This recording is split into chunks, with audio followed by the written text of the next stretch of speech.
from another dimension. What's going on, everybody? It is Nathan with Dimension 119. We're back at it again for more Lesser Rings.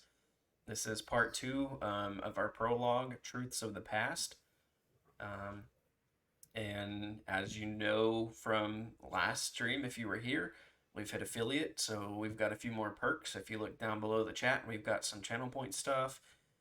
We've got the new subscription button that you can hit, and a few other things. Please bear with me if you're not a subscriber on the ads. I'm still tweaking the ad manager and figuring it out. I've done my best to try to keep them to a minimum, but I'm gonna keep playing with it as we go and try to get that fixed. I will be posting a few links here in the chat while we do the recap here in just a second. If you want to join the community, we've got a Discord, we've got Facebook, and a few other things. Kevin, I'm going to hand it over to you, Lore Master.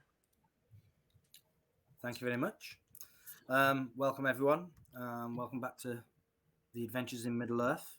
I was pleased. These guys portrayed their characters, I believe, very well after rewatching, and they all seem to enjoy the setting and the story that we are telling, and I'm looking forward to picking it up here. Warning ahead, I am quite tired from work and a little bit stressed, but I'm sure I won't take that out on the players too much, especially the expendable ones.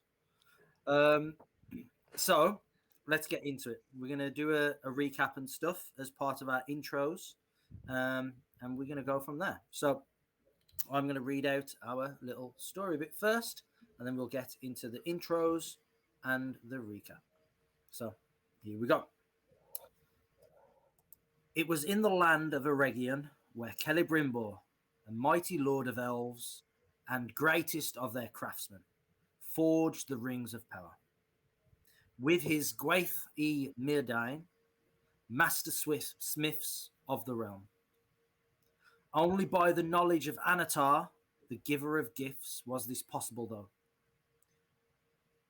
Before Sauron betrayed the elves and took the rings of power, all but those of the elven lords. Celebrimbor denied him those. The elven rings were hidden. And so Sauron brought his army, his forces, to destroy them all and take back what he believed was his own. 3 rings for the elven kings under sky, 7 for the dwarf lords in their halls of stone, 9 for mortal men doomed to die, 1 for the Dark Lord on his dark throne. In the land of Mordor where shadows lie, 1 ring to rule them all, 1 ring to find them, 1 ring to bring them all, and in the darkness bind them, in the land of Mordor where shadows lie. Ostinethel, the city of the elves in Eregion, was destroyed, and Lord Celebrimbor taken and put to death. Lord Elrond founded the sanctuary of Rivendell, and the land of Lindon, where High King Gil-galad ruled, was besieged. The elven plight looked grim once more. That was until the ships of Numenor came up out of the west and drove the army of Sauron back to Mordor.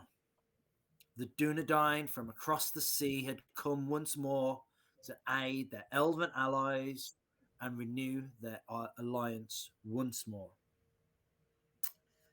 However, Eregion was lost. The dwarven halls of Khazad-dûm were shut, and the elven rings were hidden. But many lesser rings were also forged at that time. Lesser rings of power. It was in Ostinethel where these were forged, and it was destroyed. Its knowledge lost. The knowledge of these lesser rings and their locations are now lost to time. Their fate, however, is still undecided, and the part they are still to play is veiled even to the wise. Ray, why don't you start us off with the recap? I'd like you to tell us about your character, and what he's doing on this adventure. As he was the one that started our adventure traveling on the road. So why don't you start us off with what the party is set out to do? I am playing Aurelian. He is originally from Eregion, but left during the devastation. He now currently lives in Rivendell, where he lives as a scholar. He's incredibly wise, but in his older age, he tends to turn to a lot of mischief rather than helping others due to just being bored with his long lasting life. His sister Iwiel, she often goes and studies the ruins of Eregion, but she hasn't come back recently. This leads him to decide to set out to find her. He's been to Eregion several times, but the path is long and treacherous, and he doesn't trust himself to go it alone. So he decides to seek out the only Dunedain he's ever known, named Estelle. He gets some hints about where he might be, and he sets out to a tavern where he knows that Estelle should be. Yeah, Aurelian leaving the safety of Rivendell on his own for once. Villy, Kai, shall I say? Why don't you introduce Villy and tell us of how the fellowship, how the company was formed? Well, Villy is a rogue dwarf. He got split from his party. They pretty much kicked him out, and the party was formed in this tavern when an elf and two Dunedain met at a table, and I was still fighting with the dwarven party. And I overheard Eregion, so I went over, and then the tall-looking bloke was a bit of a dick, so I put him in his place. And that's how we met. The company, the fellowship was forged in a slow fashion, as there was some disagreements between one of the Dunedain and Villy the dwarf, but all having a common cause. I believe it was Estelle who accepted the dwarf as a travelling companion, and after a night's rest, the company set off the next morning. This is where Nathan Prime would describe the journey from the Forsaken Inn, a few day east of Bree, as they travelled. However, Nathan Prime has just dropped from the call due to his probably dodgy Has he? internet. I don't I still see him. Yeah, he's here. Oh, I don't see him. Nathan, He looks, are he you looks still there? distressed. I am. Okay. I am still here. I yeah, thought you took off on Nathan, us. if you can, just do a quick description of your character and introduce your character. I and appreciate then, the if you can just on describe this the one. journey and what happened traveling south. I play Halibard. He is I can say this correctly. He is a Dunedain, and his purpose in life is to accompany Estelle, also known as a famous character in the books whose name I should know. He's the Lord of the Rings. And yeah, the Lord of the Rings. He's supposed to Playing Sauron. train the Lord. Surprise. His name is Nathan. He's supposed to train Estelle, who's Aragorn, right? Is that okay? Yeah. So he's supposed to just show Aragorn kind of the ways of the world, because he expects Aragorn to be the king of his people, as far as I can tell. So he's just got his back, and he is willing to put his life on the line to make sure that his that Aragorn's Right, purpose so, is I fulfilled. do not see Nathan Prime. He's coming back from I now, see I me. believe. I see you. Nathan, can you Hey, talk? So no, I see you, please. can you Yeah. hear me? Testing 1 2 So- testing testing. Yes. Was you talking, and could everybody else hear him? Yeah, I could hear Yeah. him anyways. Yeah, me too. Yeah, That's so good. I unfortunately it seemed very funny, Nathan, but it doesn't count because I didn't hear it. Because I didn't hear it, I can't give you inspiration for it. I'm sorry. Yeah, I'll take the inspiration off of my character sheet right now. Actually, No, oh, you got that one. I joke, of course. Just by the reactions of your fellow companions, I was you will close be able to enough. gain one. There's just one thing you didn't know, Kevin, from what Nate said. He's changed my character to Sauron, so So you travelled south, enjoying the bagpipes of Vili. Enjoy is a strong word. No, it's well, not strong enough. Nathan, Albarad to be fair, one of certainly us enjoyed it. To be fair, Yeah. Until you ran into a pack of wargs. well, OG they ran Nathan, into us. why don't you describe and introduce us to your character, and describe what happened in the battle? Let me grab my notes. 4 lines. Okay. I am playing Estelle, otherwise known as Aragorn, which was revealed in the battle against the wargs. So, after spending an asinine amount of time debating on how we would fortify ourselves against said beasts, what we would do with the horses, whether we would send them away and go on foot, or try to hide them, or use them as bait, or what have you. We finally decided to put them up again under an overhang of rock and fight our way through this. Our elven friend started off the fight by viciously mocking one of the wargs and getting in his head, which very much creeped out the dwarf. My character, Estelle Aragorn, killed a couple of wargs, kept having to yell at Halabarad. How do you say it? Because we Halbarad. said it wrong last time the entire Because session. you misspelled it. I don't make the overlays Halabarad, here. I believe. Yeah, Halabarad. Halabarad kept asking if Estelle was okay and kept assuring him that there was no problem.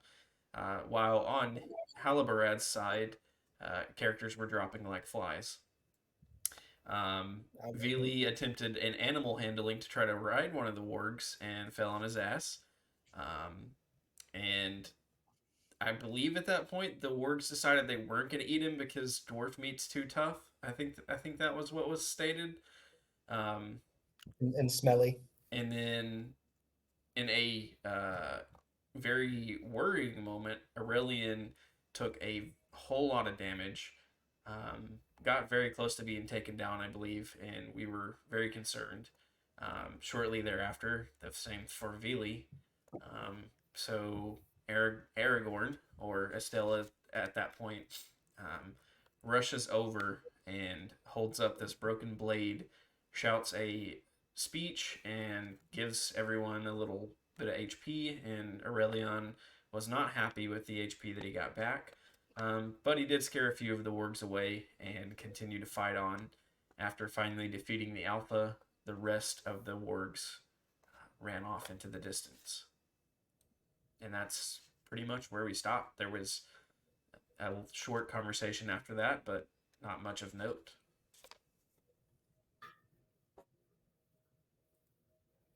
Today, we are also joined by Tyler, who will be joining the party at some point. We will introduce his character shortly. Hopefully shortly, who knows. We pick up then, after the battle with the warg. You would have gathered together your animals, your horses, mounting and riding quickly south, knowing that the wargs were still out there. And although broken by the loss of the pack leader and frightened by the revealing of Aragorn, they're still a threat. They're still a danger. They stalked and dogged your road south all the way to the once impressive city of Tharbad, now, however, partially abandoned. Those buildings closer to the river flooded. Its once impressive bridge that spanned from one bank to an islet across to the other bank, quite clearly rotting, as with most of the city. We find our group. Question: there is one tavern here in Tharbad, higher up on the slopes before it descends down towards the river and the bridge. However, there are many abandoned buildings as you move closer to the river. Would the group have looked to stay in the inn, in the tavern, or would you have looked to maybe try and find an abandoned building? I feel like it depends on what we know about the tavern. Would Aragorn and I have been there before? It was not one of the bigger taverns, but as the river has burst its banks many years ago and now rises often and floods the lower part of the city towards the river, it is now really the only really remaining tavern. Other than that, the people of Tharbad are prosperous, or they certainly once was not so much now. It's a tavern like any other, very much similar to the Forsaken Inn, I guess, where you and your fellowship gathered together.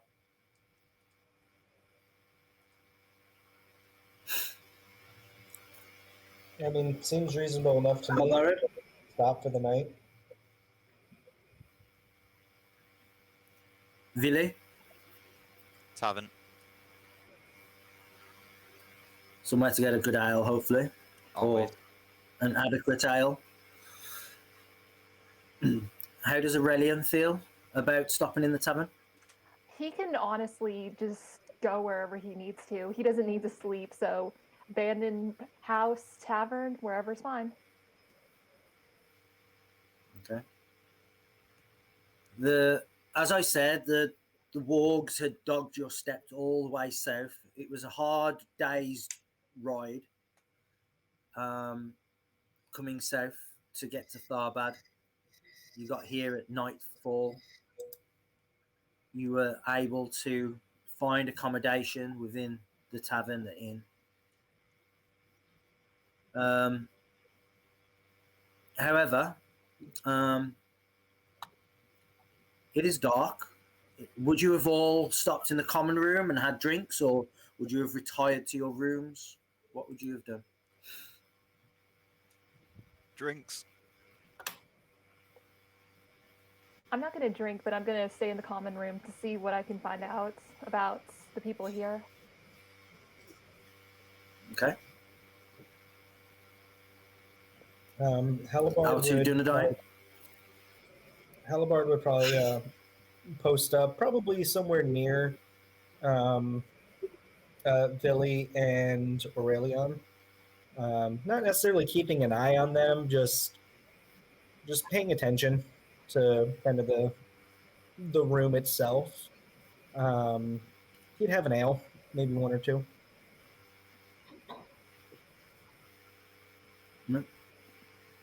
Yeah, Aragorn's kind of probably in the same boat. He's staying close to everyone, seeing as what just happened. Probably trying to avoid letting the dwarf get too drunk, just in case something goes south again, and just kind of making sure Aurelion and Vili are okay as far as I'm aware. They took the most damage in that fight. Just making sure that they're going to be recovering okay, and that they don't need any other kind of attention or some king's foil or anything like that. I'm going to stick close to Vili, and I'm just going to kind of egg him on. I don't think that Dunedain probably thinks that you couldn't keep up with him. I think you should drink him under the table. Oh, does he now? We will see. They're always saying how dwarves are so hardy when it comes to their ale.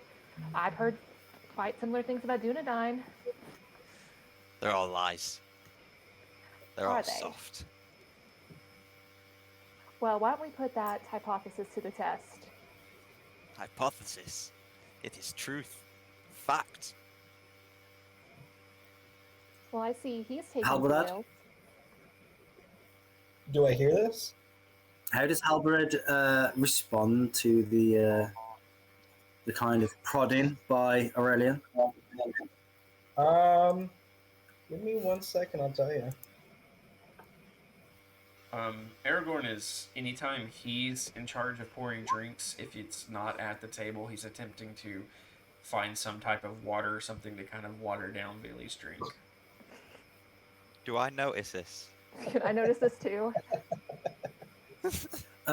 Sleight of hand by Aragorn and a perception check by the two of you. Not 17? 20. 25 total. Nat 20. What you rolled, Nathan? I mean, 22s are pretty good. No, I know. I want to know Aurelian how bad he doesn't. fails. I can possibly do it if it'll let me roll. Oh my No, gosh, I like- stop! Is it actually rolling? It's rolling every time. Yes. Okay, it wasn't giving me the notification that Yes. it rolled. Oh, so I got a 23. Yeah, you got a 20. Yeah, you got a 22.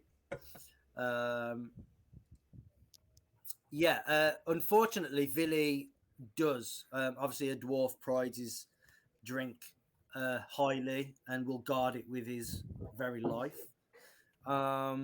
And he definitely notices. Aurelian, you didn't notice Aragorn trying to do this. Motherfucker! What the fuck do you think you're doing to my drink?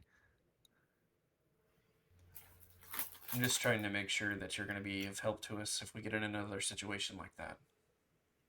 Don't worry. I I'll can't be have you fine. getting sick or falling on your face again. That No, it was hilarious. his fur was slimy. He did not have a bath. I will tell you that. Slimy fur. It's not good for trying to handle animals. One thing that Hollabard has taught me in these years is that you should not try to ride your enemies. Don't listen to Halliburd. It's lying to you. I've heard that riding your enemies can make for a very enjoyable night. Well, I have the perfect sound for that, but my soundboard isn't working, so. Act it out. Please. Did I miss a sword joke?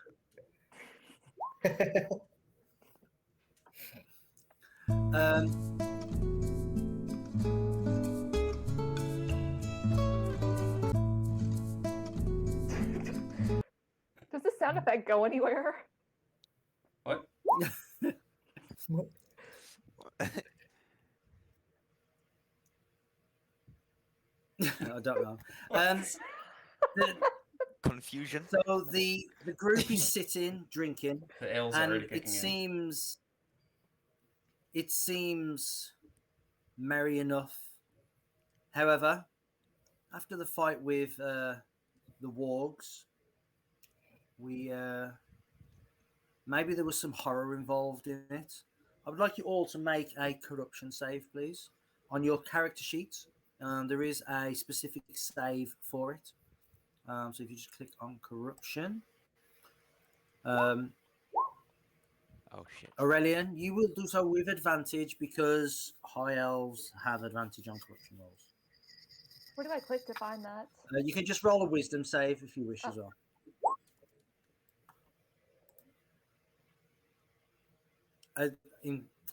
No, sorry. You don't have advantage, Aurelian. You are proficient in it. So Oh, so I'll just add my proficiency bonus. yeah. I was meaning to show you how to roll off your character sheet if needs be, but with my timing being so bad tonight.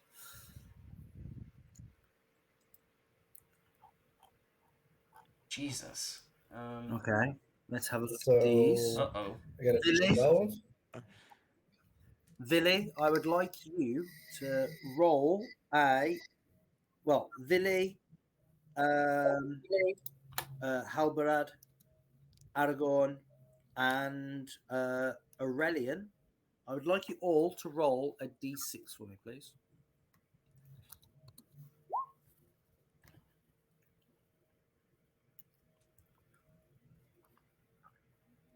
Okay, excellent.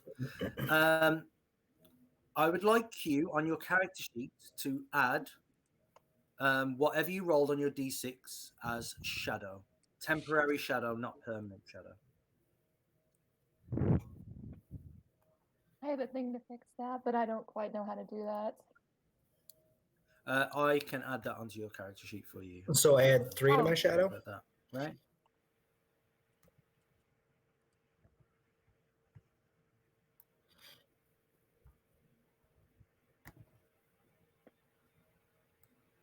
I don't suppose my So- reset by woe will help with that in any way, will it? It be set by woe. Does it say advantage? I am so confused by what being set by woe does. High elves cannot truly. Whenever you undertake to heal corruption, you immediately lose 1 point of temporary shadow and gain 1 point of permanent shadow. You may then make an ability check to remove temporary shadow points as normal. Okay. We'll leave it for now, so that's fine. Okay. I'll read that just in case it's relevant, but it shouldn't become relevant. So, shadow in this game acts as a sort of madness. If you gain too much shadow, then your shadow weakness kicks in, and your character begins to change due to the shadow weakness.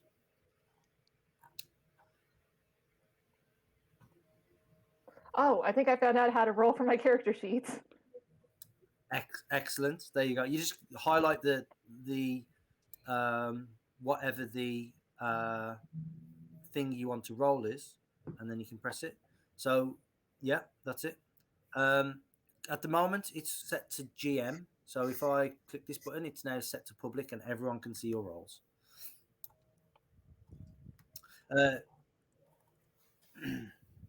So, yeah, how do you, looking at your shadow rolls then, how do you all feel? How does that relate to you all in regard to your experience with the wargs? Who wants to go first? I think Aragorn's a lot less disturbed by the experience with the wargs and more concerned that 2 of the party members got hurt as much as they did. He's more concerned and disturbed by that and that connection with the shadow that's made that happen.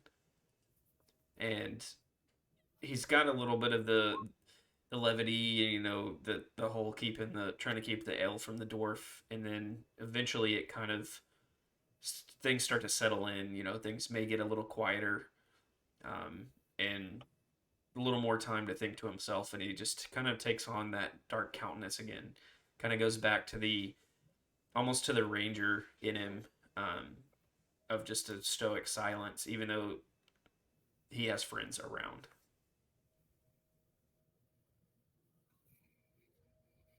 Estelle would probably be able to tell this. Aurelian is a little bit shaken up by how much damage he took during the battle, but he's doing that thing that he always does where he tries to act like it's not that big a deal. He's putting on a front that there's more fun to be had in this tavern than there is suffering to be had in the wilderness. And it's unlikely that anyone besides maybe Estelle or someone that grew up being around him would know that.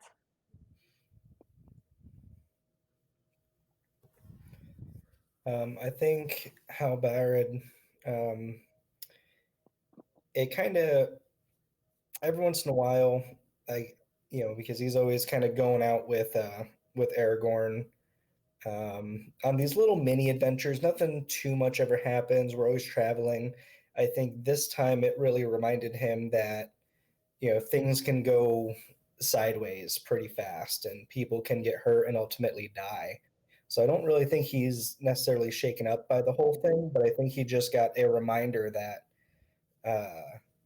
you know sometimes bad things can happen, and he's kind of fighting a little bit of his ego maybe at this point, where he's thinking, maybe taking on this dwarf and the elf could be putting Aragorn in a more dangerous situation than he should be in. So he's trying to fight off that kind of idea and almost holding some resentment towards them for something that really isn't even in our control. So I think that's kind of where he's at. Vili, he is shaken.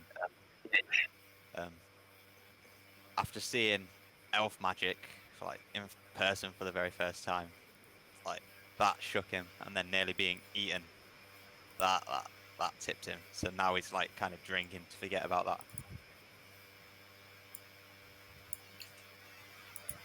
Yeah, all very valid points. Tyler, why don't you make another roll for me?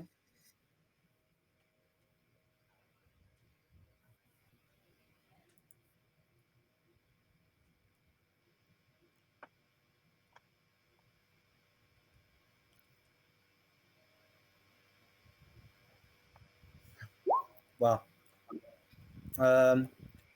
so Tyler, what are you doing currently? You've managed to slip. You managed to catch up to Aurelian. You rode pretty hard to do so. After the warg, losing the wargs, you then was able to stalk through what's left of the city of Farbad, watching Aurelian enter the tavern. After the short time, you was able to slip through the door without being noticed, and you've been able to observe them.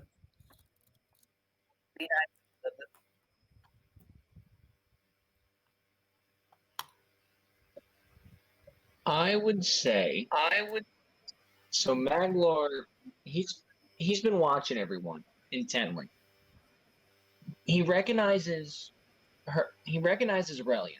He does, but he's not too sure of who else he is watching. He saw their drinking contest. He saw them joking. It seems like a pretty playful area. It doesn't seem too hostile, but he did see, as noted, their bout with the wargs, which is keeping him hesitant to reveal himself just yet. But he's not going to hide in the shadows, if that makes sense. Like if they all went up to go rest or whatnot in that tavern, he might actually just be staying at the base of the tavern waiting for them to come down in the morning. He's not going to unveil himself But if they address him, is when he would join. If they happen to just like if Aurelian were to just notice him as they were leaving in the morning or something, because he's not 100% convinced that it's in his best interest right now. So, Halbarad, you said you was keeping an eye on the room and your surroundings. Mhm. Why don't you give me a perception check? Will do. Perception. You got a solid 12. You've managed to see some people enter. Yeah, you've managed to see some people enter the tavern, but nobody's really stood out to you. The tavern's pretty full. You can't see all the corners, unfortunately, and the alcoves. It's dimly lit in some places, and nothing seems out of place to you. After, is there anything else that you would all be doing, just while you are together, thinking about the travel, the journey here, your new group, your new companions? I'm gonna go up to Estelle while these two are having their drinking contest and just see what his thoughts on all this are. I'll just saddle up next to him.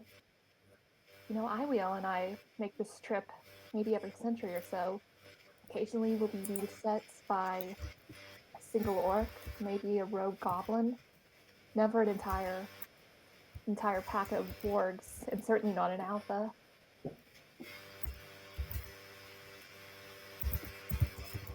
You've never traveled with me. Us Dunedain seem to attract the worst of creatures at times. Well, this is normal for you then?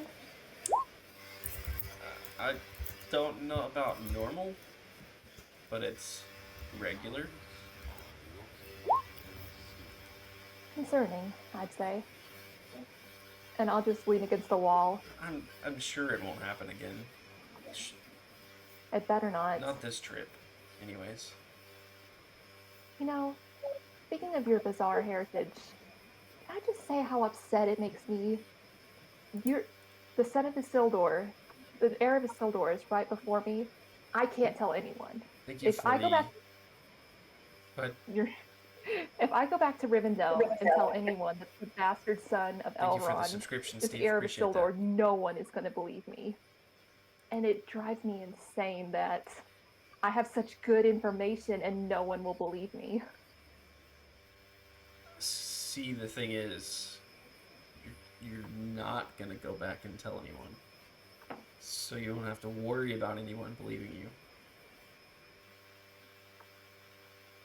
You seem awfully concerned with what I'm going to do after all this. I'm not concerned at all because I know you won't. It gives you kind of a half smile. You already know that this information is a big deal, obviously.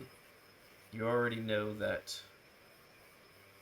there's a reason why I left when I found out, why it wasn't shared knowledge.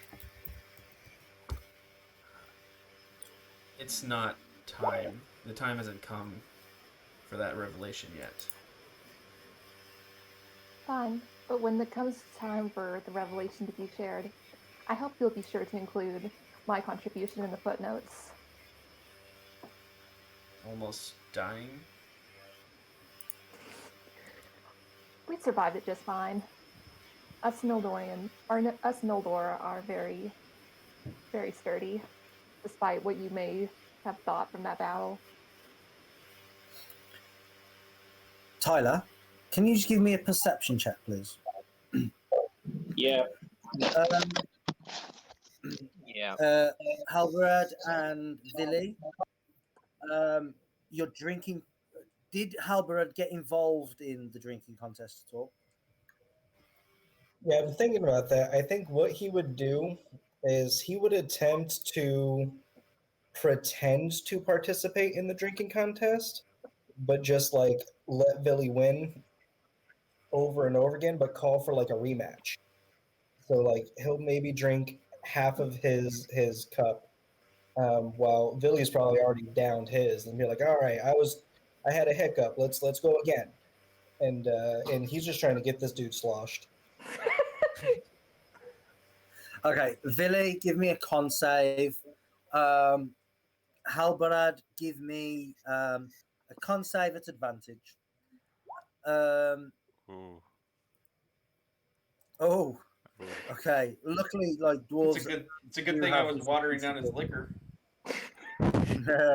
Yeah, but he Did you water noticed. it down with Uh, like vodka?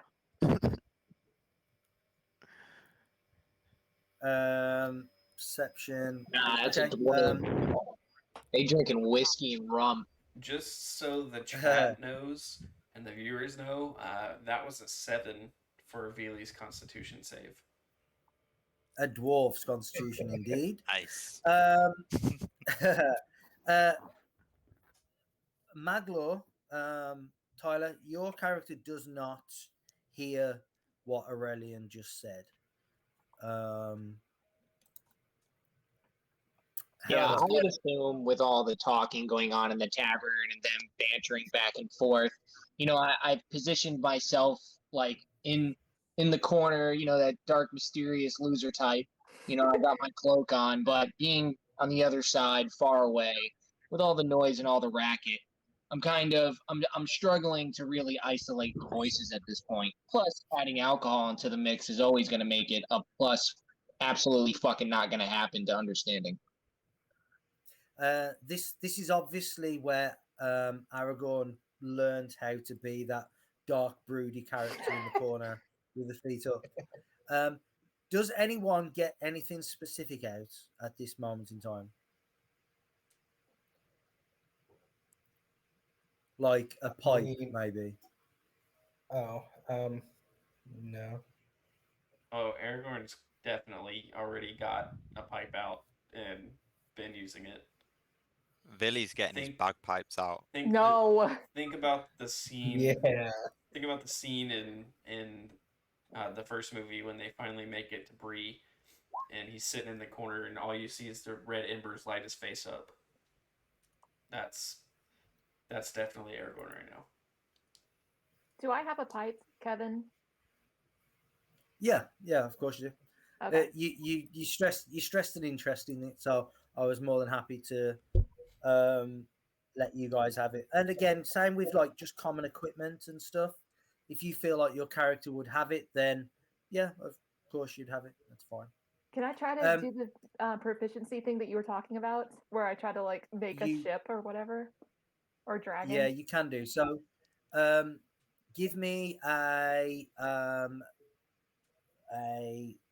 roll your tool for pipe proficiency. Give that a roll. What are you trying to achieve first? Are you trying to make a ship?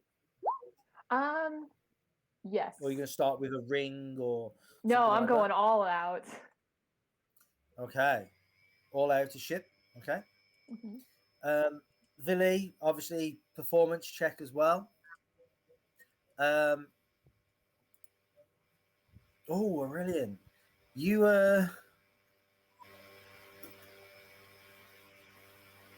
okay. Good enough for me. Aurelian, you're able to form a ship. It's a slender ship with slender sails. Unusual to the Manish ships that you might see every so often. Certainly ones that you saw on the river here at Tharbad. And you send it sailing from your pipe or from your mouth, shall I say, out, and it sails. Where does it sail to? I imagine you're all sitting around a table. Where do you send it, Aurelian? I'll just send it in front of the party. Just I want to show off, but maybe it's not the time to show off to the entire tavern. Does Aragorn respond as you've got your pipe out? Come on, Nathan, smoking contest. Absolutely. What would you like to make? So you can make a ring, which is a low DC.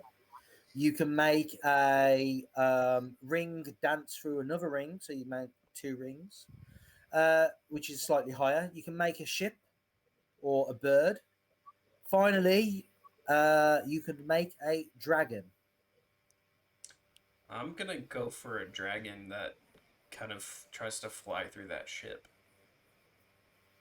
Scoop up the ship, destroy it.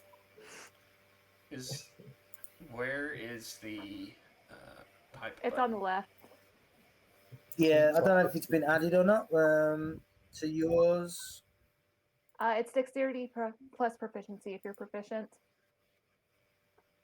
yeah. Do that.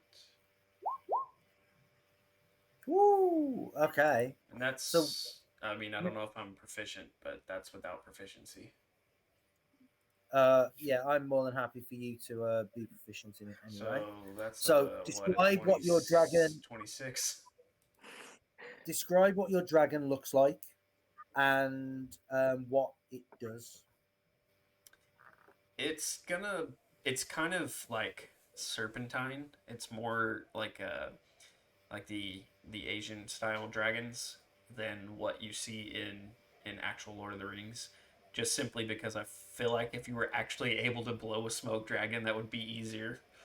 So he kind of gives Aurelion this kind of half smile again, and he takes a big long drag of his pipe, and he does that thing that Gandalf does when he makes the ship fly through the ring in the movie.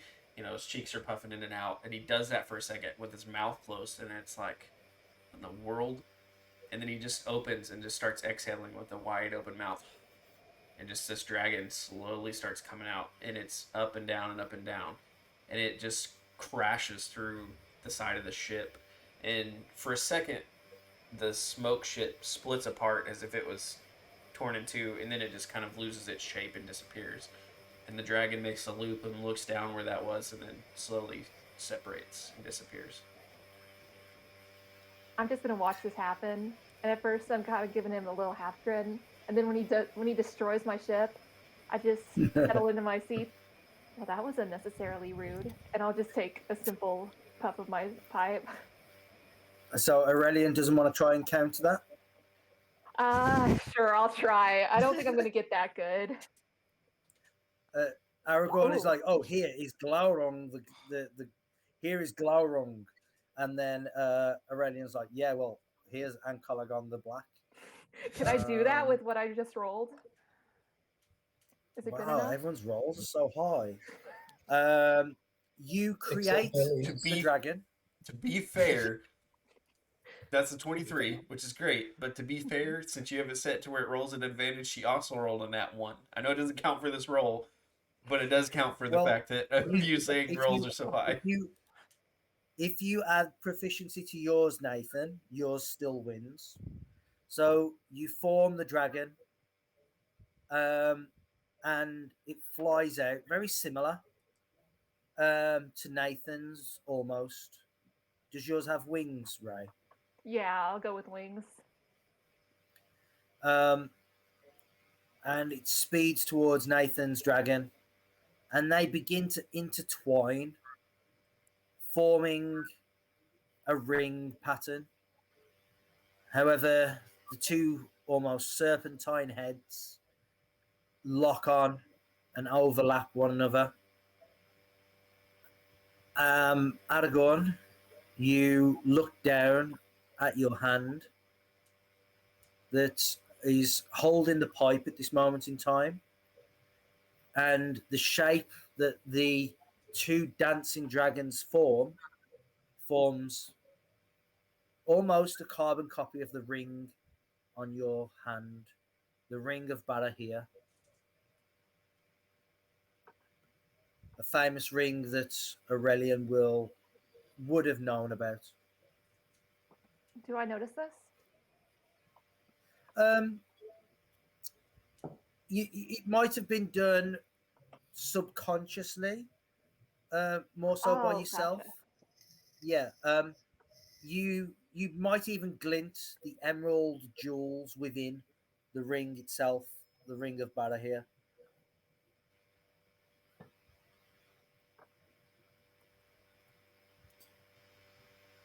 And I'll just give him a little smirk. The dwarves have their drinking. Us elves, we really know how to put on a show, though. Just need a bit more practice is all. And eventually you'll be as good as I am.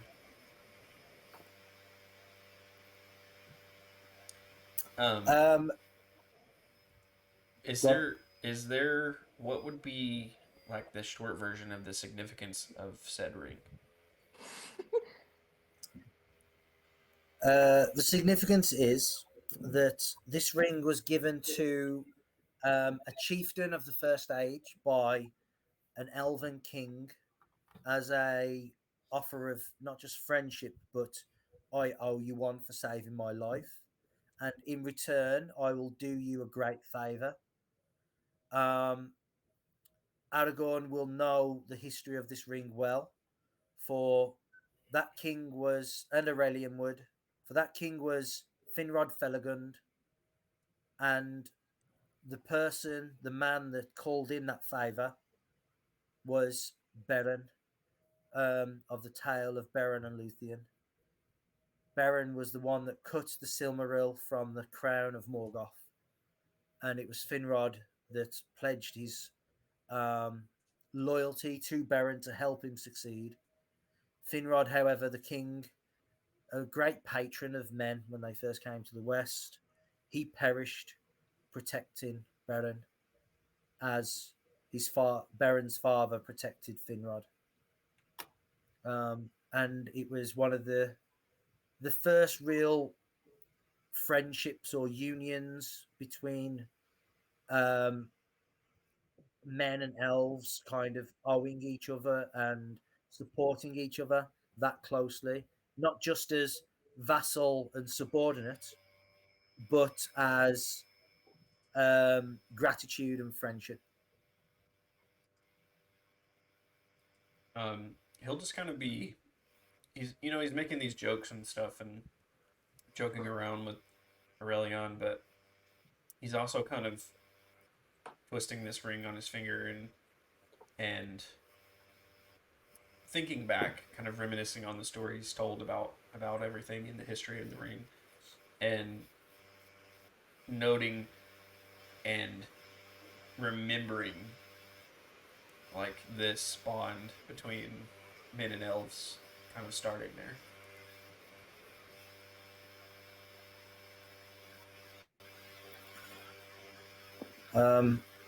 However, your thought is quickly broken up by a bellowing of noise, a cacophony of sound just off across the table as Vili blows his first puff of his black bagpipe.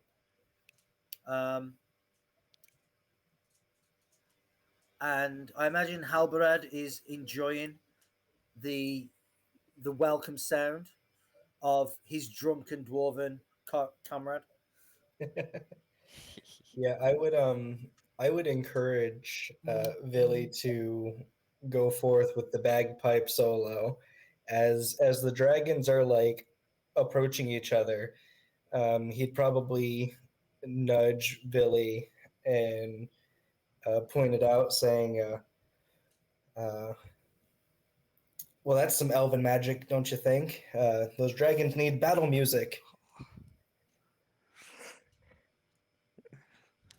Billy tries to do his best at this. He To tries. try and get a proper like proper war music from these bagpipes. I You don't. you are very inebriated though, Vili, at this moment in time. Oh, I know it and doesn't like work as like he's this in doing Lord it, of the I'm trying to Rings, but feed him drinks as well. No. I know that elves don't have like super long ears, like I draw them like in Lord of the Rings, but I just imagine he just like bends his ears down and just grimaces as this is happening.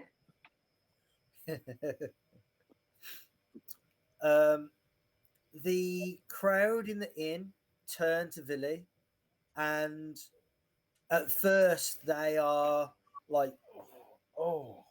But then as he starts stomping his feet a little bit, it kind of makes sense. Um, and like there's a tune there, and everyone like starts like banging the table a little bit. Starts off with just one person, and then like another person, and then like the beers are slamming on the table. There might be one or two dwarves even that's in that recognize the tune. And they look at each other and they start singing this song to it. And then before you know it, like the room has kind of got a buzz, a singular buzz to it. Um, Tyler, um, what does your character think of um, this dwarf um, grabbing these bagpipes, playing the bagpipes, Beautiful just pipes. after you see Aurelian and a Dunedain intertwining dragons? It seems like quite the drunken spectacle. I would imagine I'm looking at this whole entire pariah because my character, Maglor, he doesn't drink. He does not. Unlike the player who's playing him, he does not drink.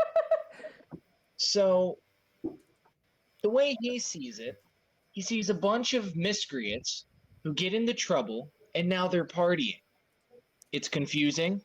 It's almost a little infuriating because he in his mind is thinking, well, Aurelian, I thought, maybe I'm just picturing this individual a lot differently than what they've become. And seeing this dwarf parading around on his bagpipes, getting the whole tavern in on this just banter is it almost seems like unwanted attention for him. So you know, he also can't resist though. It's a pretty catchy tune. So he's gonna be tapping his fingers to it, but he's almost gonna be pissed off that he likes it. That makes sense. Like he almost doesn't want to show that style of playfulness attached to him. I would just like to point out that he's also seeing Aurelian visibly like cringing while this is happening. Makes it so much better. It does. Yeah, it is quite the image I'm witnessing right now. It is a cluster of it's just a big old mess. That's what we're gonna call it. Maglor is not used to such a joyful, like a New York City style, just mesh pot of happiness. Normally, he would expect it to be a little more like, oh, okay, the elves are here, the dwarves can go over there and be a bunch of drunken fools, and those humans over there. I mean, they look kind of weird and a little tall, but they kind of always just do their own thing. Is kind of how he's looking at it. He doesn't understand why everyone's having such a good time.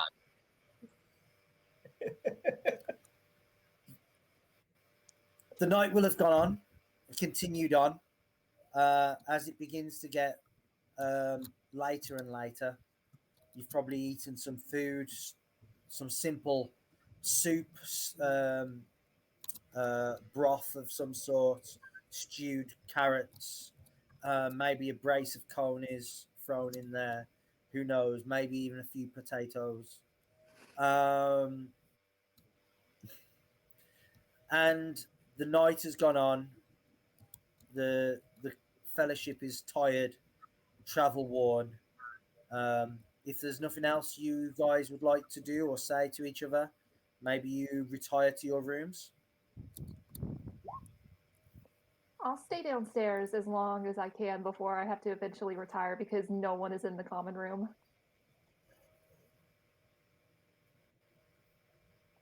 Yeah, Halberd would probably So- turn in um, shortly after, kind of like when he notices people are starting to chill out for the night.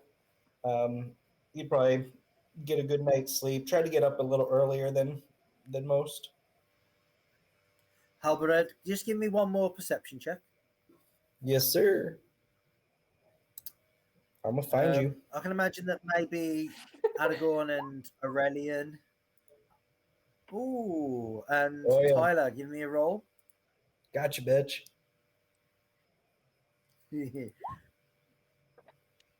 Okay. As the group, your fellowship, begins to move and get up, perhaps Aurelian and Aragorn slightly earlier than the two of you, probably them two choosing to have a room together in a two-person room. You see them get up to head upstairs, and you see Aragorn leaving. You see Aragorn leaving, and at that time, you just give a scan around the room naturally, something protective that you've picked up on to do, and paying interest in a dark alcove across the room is a well, Tyler. What does he see? You would see somebody who's in a cloak sitting in the corner, and I'm literally not going to stress the fact how copy paste I'm trying to be about my mannerisms in comparison to how in the first Lord of the Rings, where Aragorn is sitting in the inn in a cloak in the corner, minding his own business, just kind of watching the room. Bro, I've already done that bit. You got to find another one. Well, you learned it from me is where we're getting from there, Cupcake. So that is the ask of what he's doing. Yeah, and how Can I see would that?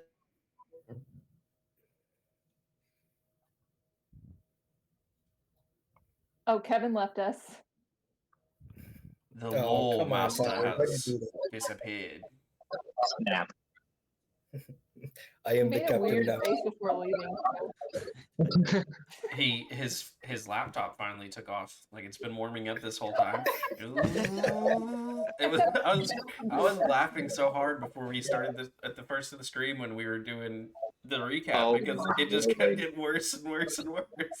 Yeah, You kept he just straight up laughing. blue screened. You kept laughing, and I'm like, "What is it?" I posted in the Discord that Oh, his Wi-Fi died. Oh no. Kevin's laptop was getting me. This week on how things got fucked up, Oh, Windows God. 8. That European Wi-Fi. Michael fixes Wi-Fi. The only thing Walmart can beat. Lord. Except But- these low prices. Yeah. So you want to bring it to a break? I was gonna ask. Yeah. I Yeah, would assume so. we might as well because he's gonna have to. He's gonna have to update it. Or, Oh, here's refresh it. Sauron's taking a nap. Yeah. He just so happened to just decide to he's got to go jump over Gollum or something to go find the rest of our story. I don't really know.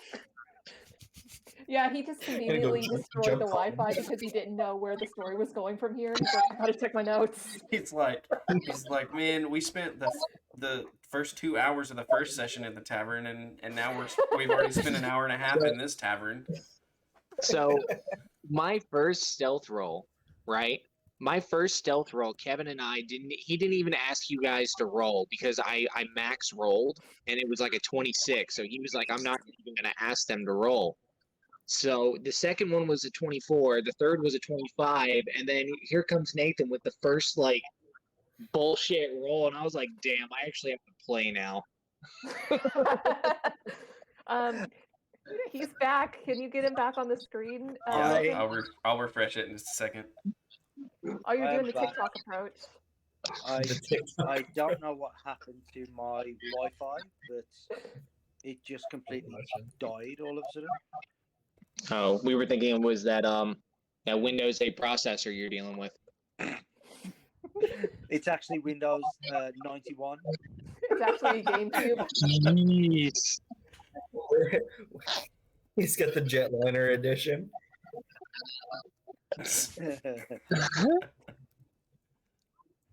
Hey, Kevin, so when we were discussing my background in regards of like my knowledge amongst the remainder of the party, did you wanted to change any of that, or is it going to stand what we had discussed? Knowledge of the party. Yeah, like with who Estelle is, and then with who Estelle is, like how I would recognize Estelle or not. Are we sticking with Yes. that, or are we changing that? Yes, you would. Okay, seeing I just got discovered, that kind. Okay, I just wanted to know so I could run my fucking mouth a little bit.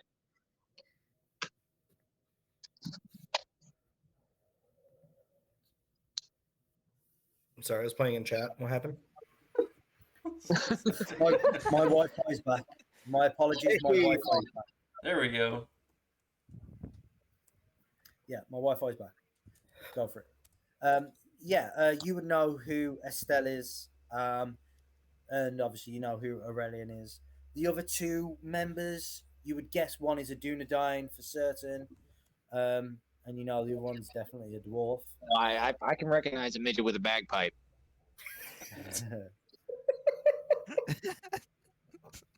It's hard to miss.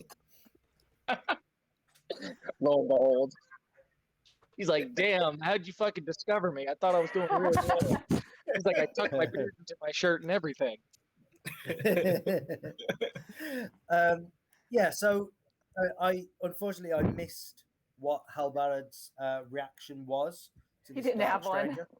All I asked was You left and we immediately started making fun of you. Yeah. 100%.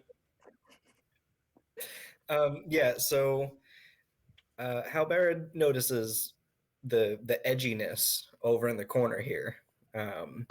Like 2008 And- emo kid over there.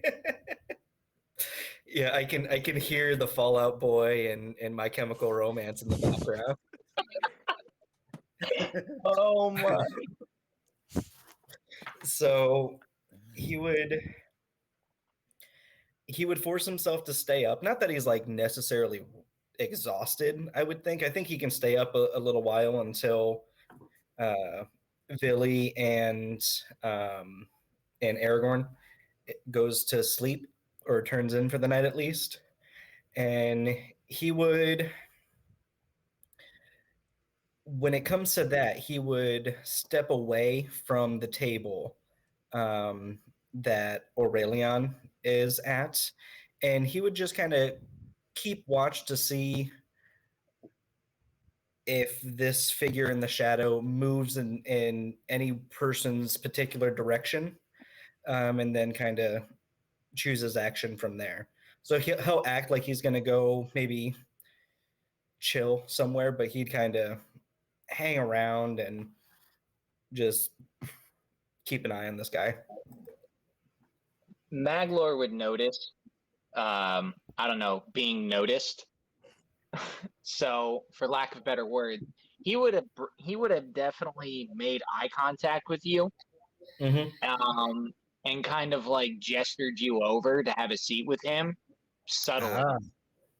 Gotta keep the persona going. So he would gesture you over, but solely after, due to how you kind of like he saw you guys crossed eyes. So Maglor knows one of the people he's been stalking is now aware of his presence.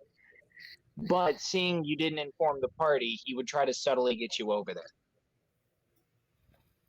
Yeah. I'd make sure that I'd make sure that you noticed that I noticed you and we had that situation there. And I'd give you like a slight nod and probably wait a little bit until it's a reasonable time for me to leave the table with everyone there. And hopefully do so in a way that doesn't necessarily makes me noticed. Noted.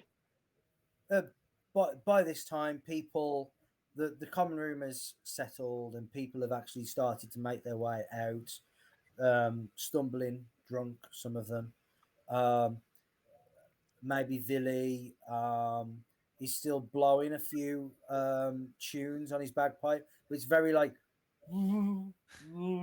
Starting to pass out on the chair. Yeah. Yeah. I'm just nudging him with my foot every once in a while to wake him up. There's a sloshing inside because so much ale has gotten into the bagpipe itself. Yes.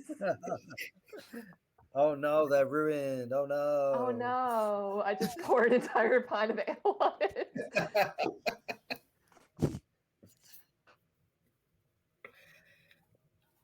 So I guess I'd pick a time and I'd walk over, kind of nonchalantly. And are you sitting at a table, Tyler, or what? Are you squatting down in a corner behind a table in the darkness? Yeah, I'm Slav squatting. No, I would be sitting at a table. I would have a glass or a pint of something non-alcoholic. Probably we'll go with my stereotypical go-to and say tea.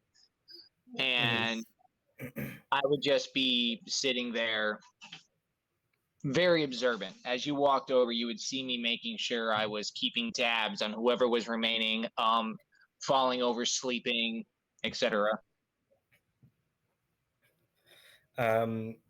Halberd would bring 2 pints of ale with him, and he'd sit down and he'd put the tankard down and kind of push it over to him, and he says,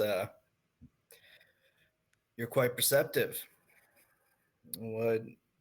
What's your interest being here?"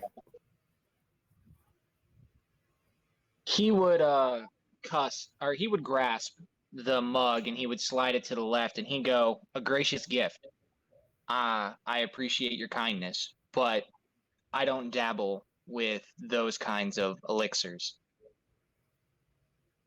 You seem to be the only person to take notice of me.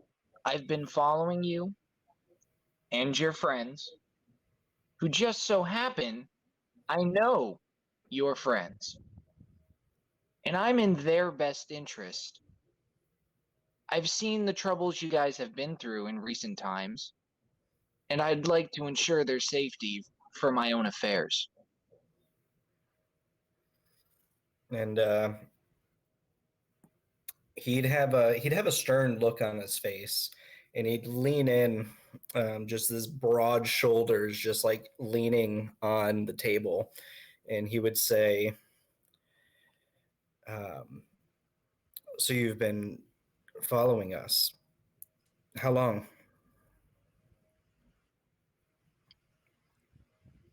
He would say, he would reply to you. He would lean back in his chair, cross his arms, and say, "Intimidation's not going to work. I'm not an enemy. But what I will say is I saw the wargs, and I saw how that was handled, and my word, it was not too pleasant." If that gives you an idea of how I've been following you guys, until I positioned myself right in front of you. Though, however, it's about time. I'm very proud of you. Nathan, I think you would start getting the sense, not just a sense, just a hint that the person you're talking to is not a human, Mm-hmm. and that is most likely another elf. Yeah, Gotcha. you because I'm not good at voice acting, because I don't know, I'm an average human being who doesn't have a Joe DiMaggio kind of voice, or John DiMaggio, my bad. But Jay yeah, DeMuso. yeah, like Jay Derulo or whatever, right? So Maglor's voice it's a little higher pitched, which I can't do. Seems very, what's the word? Something that I'm not in real life. Educated. Oh my gosh, that. We'll go with that. He's gonna sound very formal, almost like he's prideful in his own knowledge, full of himself. Yeah, one of them book learning types. I see ya. We got He would ourselves a reader.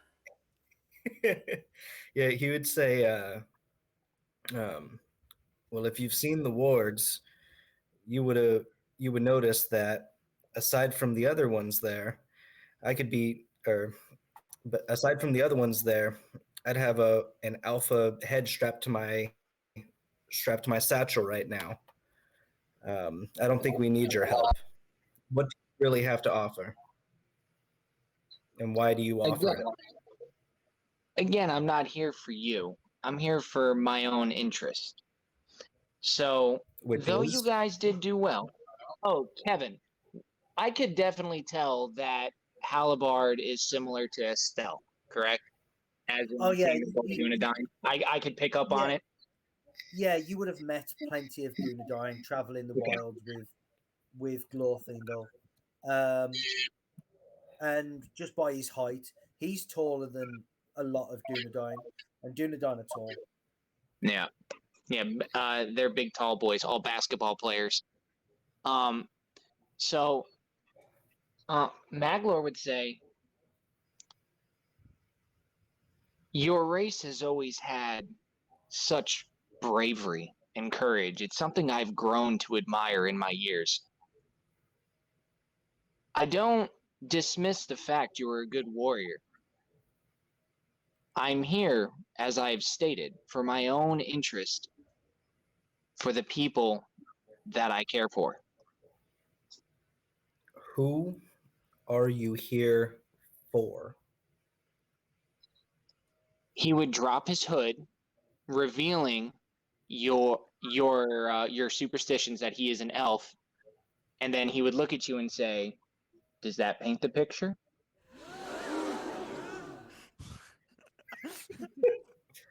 Um, he'd kind of scowl at you a little bit, and he'd lean back in his chair and just kind of like just take up space. Not necessarily to be threatening, just like a natural like, yeah, I'm here and I need you to understand that. And he would say, um, he'd say, really, yeah, he'd just be quiet for a second, and he would say, so I know who you're here for, but what does that one have to do with your interest? We already have more people than I like to be around, and this is already becoming more of a hazard than I initially anticipated. Luckily for you, I've been around for this long and you have yet to notice me. I can just as easily go right back to that.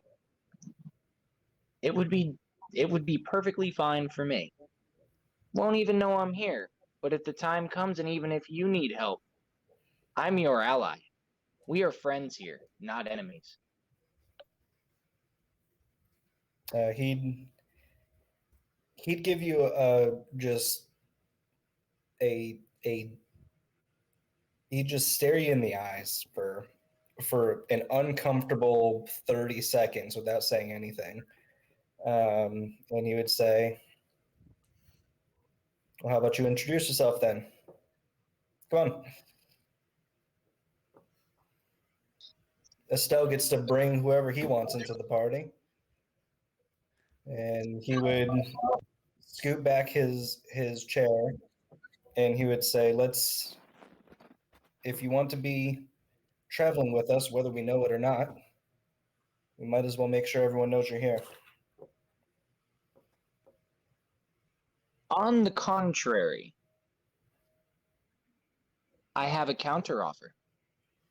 I'll introduce myself as you to me, as formal as we should be, seeing we are no threat to one another. But let me remain hidden to the others. I will not abandon you. I will not trick you.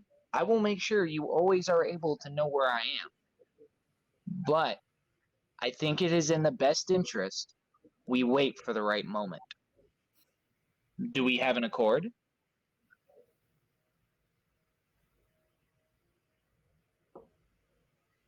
You some kind of perv?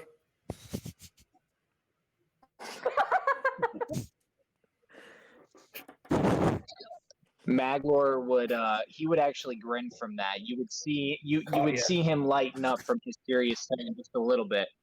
And he would say, "No, but my heart is strong for the cause. And until need be, I will not disclose more information on it. Do we have an accord or not?" He'd lean over to the table, plant both hands down, and lean in, and he'd say, if you are going to be traveling with this party, either with us or behind us, we all will know about it. At that point, you're just a liability. I don't know you, and you don't know me. Even if I give you an accord, whatever you're trying to say, what gives you any reason to trust me? Same as why should I trust you? I don't know what your intentions are because you're being secretive about it.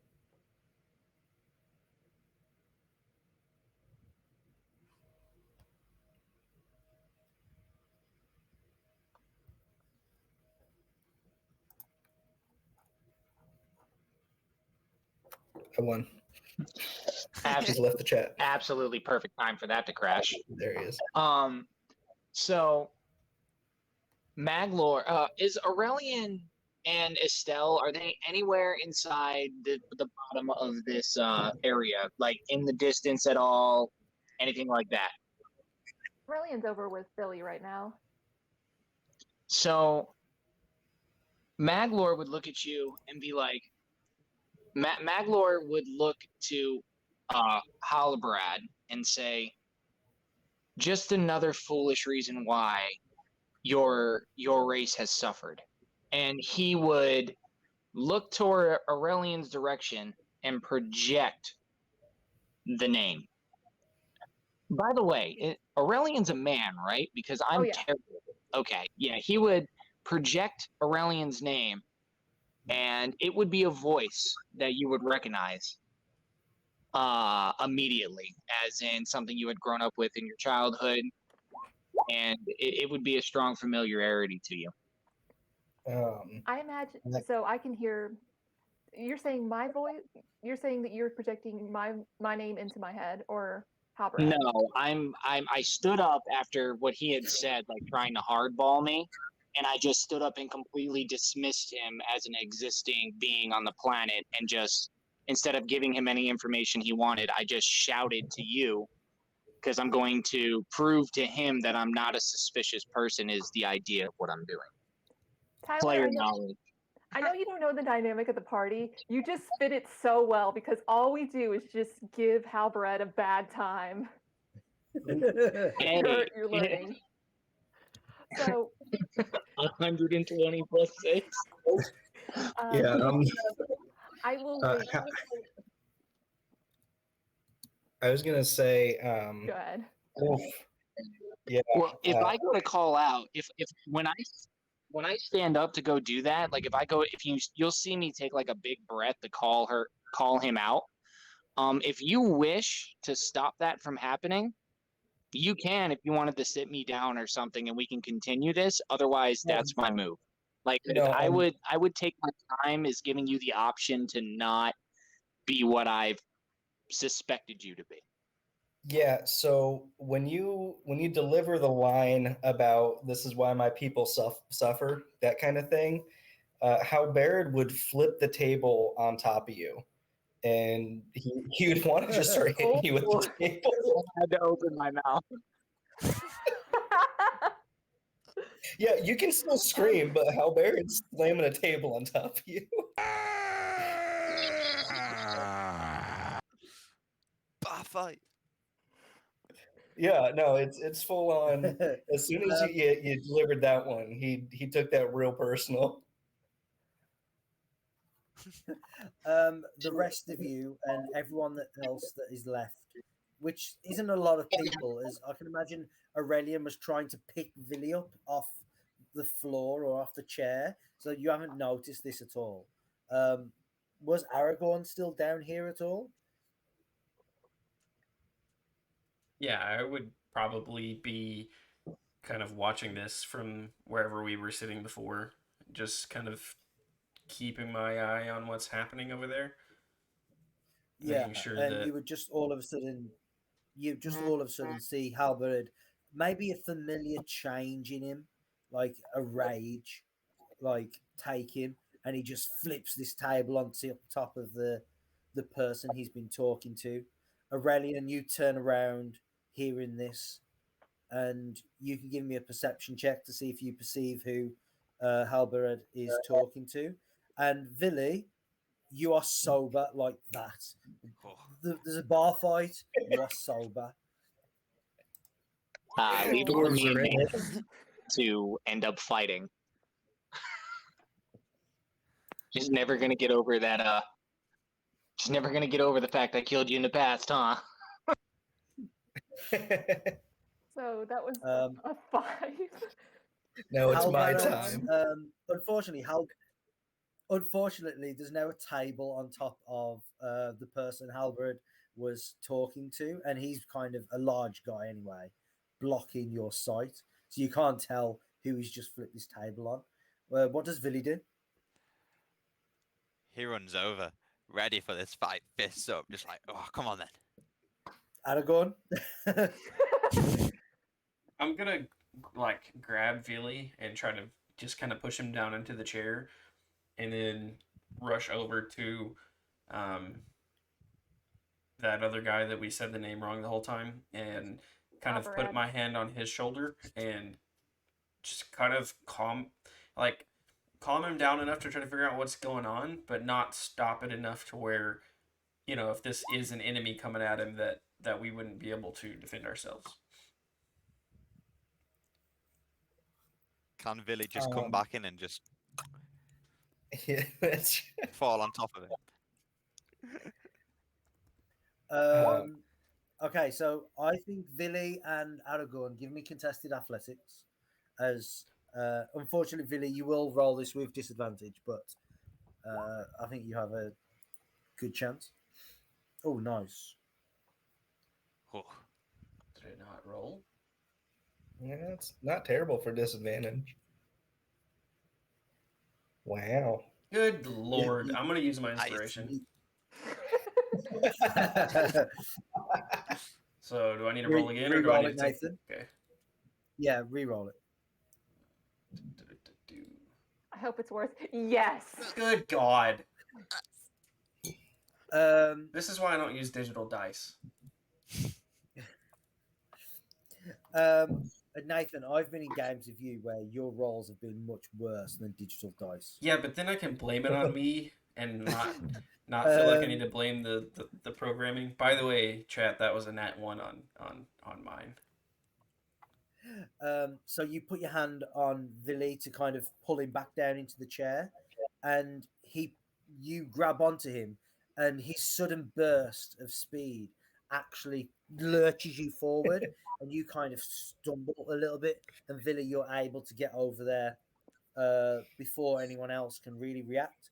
Aurelion, you see Villy just like all of a sudden sober burst past you as you're trying to like peer in to see who the hell Halbarad's picked a fight with now. Oh, come on. If you're going to fight someone, then at least make it a spectacle.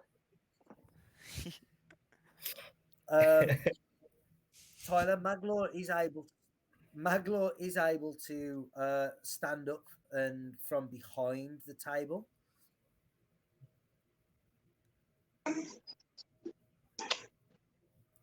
So with all that's going on in front of me, I have how many people were aggressive and how many weren't aggressive?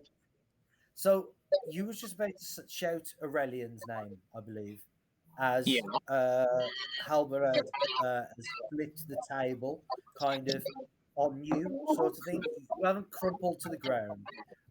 I'm happy for you to kind of have sort of dodged out the way enough for it to hit something to not hit you. And you kind of stand up from behind it as Halbarad is there looking angry and towering above you. As all of a sudden this dwarf is like charging, short person charging you up to the place with his fists up. Yeah, that's what you see at the moment. And it's the end of the night, right? So supposedly we're supposed to be going for a rest, aren't we? Not anymore, we aren't. Well, so who is Within 15 feet of me? Would you say The it's dwarf, Villy and Holobrad, both the aggressive ones? yes, plus lots of chairs and tables. There might be one Perfect. more patron potentially, or Perfect. like one guy passed out on the table. Well, it's happening. I'm going to do it. I don't care about the consequences. Oh no. Um, so Kevin, how do I roll to do what I'm trying to do? Okay, on your character sheet, Tyler, where your attack actions are, I've got Thunderwave. You just press it and it will roll. No, it does. Look at that. Yeah. Well, I cast that. Now that's rolled, whispered rolled. So on your character sheet at the top, it says GM and public. Select it to public. Oh, I see. Maybe that makes sense. Okay, so That's Halberad, annoying because the other roll was better. I'm pissed. so Halberad and Villy, you need to make Constitution saving throws. What does it look like as Aurelian? You see an elf stand up from behind the table, and he looks pretty furious, angry, and he starts to say and chant words of power as someone you know, Maglor. Um, what does it look like, Tyler, when Maglor does this? You would see him stand up from being knocked over by this ploy of a man.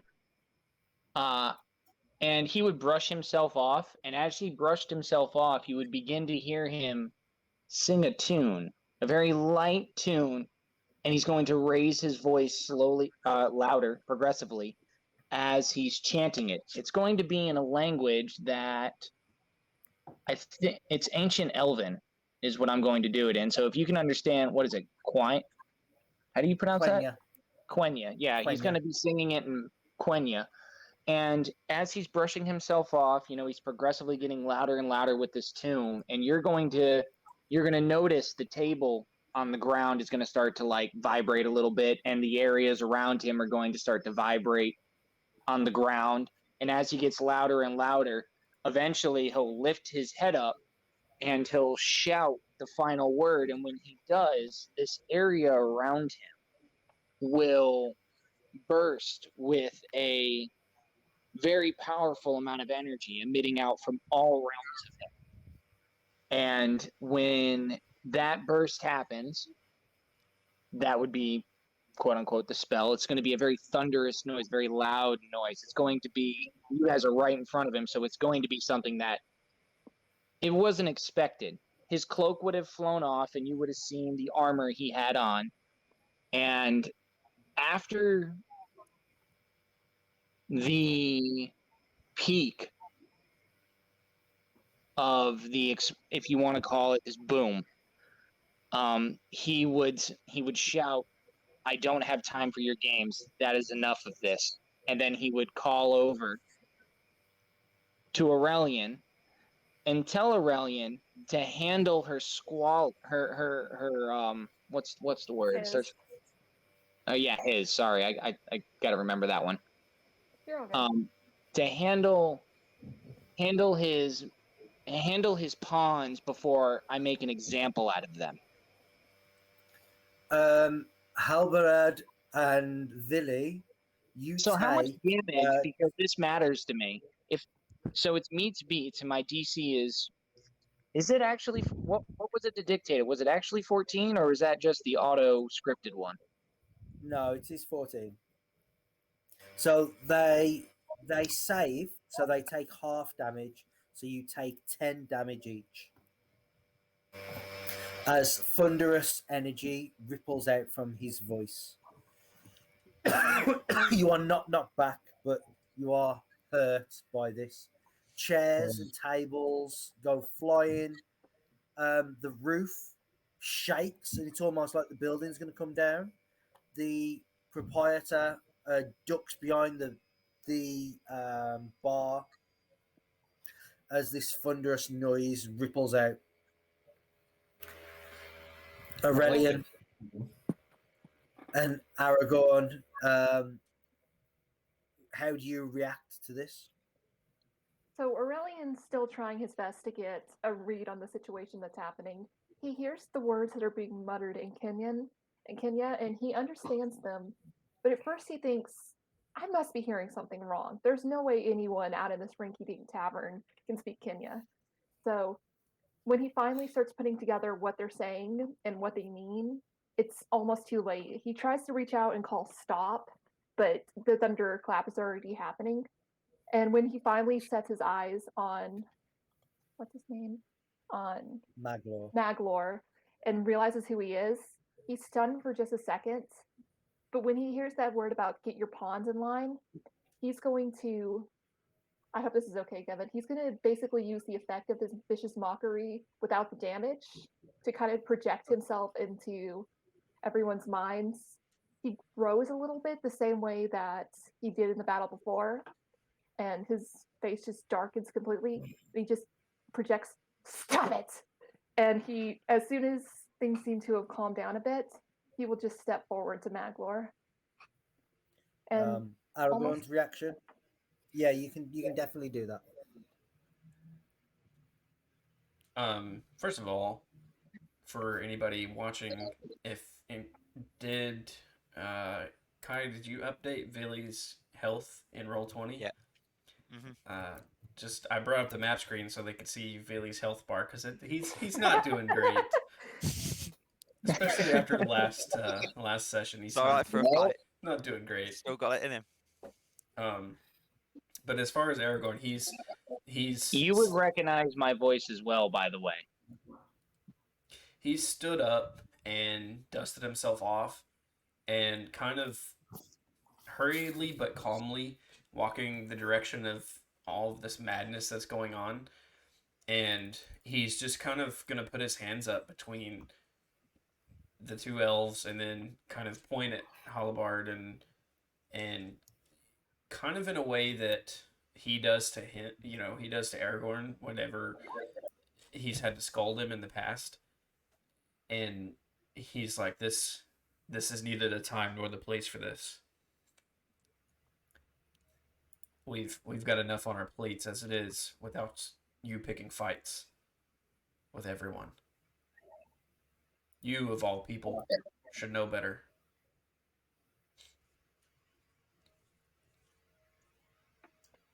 Correct. That was dictated to me, right? No, that was to Holodecks over there. Holodecks. No one did enough to get his name right. It is Halbarad. I think what obviously, come on, guys. So what he would do is, if it pleases the DM, Halberd would like to brush past.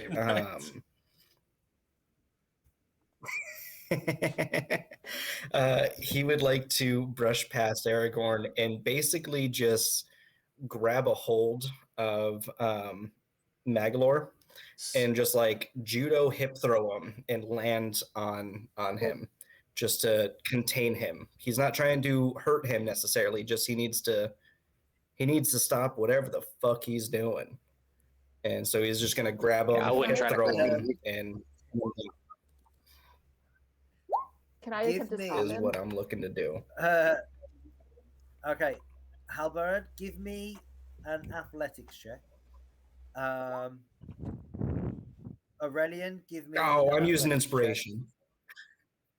Check. Right. Tyler, Maglor can give me an acrobatics or athletics. Remember how you said you don't pick them and you never use them? Well, I don't want to talk about it. So I didn't think you'd pick a fucking fight with me. So I rolled as the athletics as well and got a 14. to try to stop as he tried to brush past me.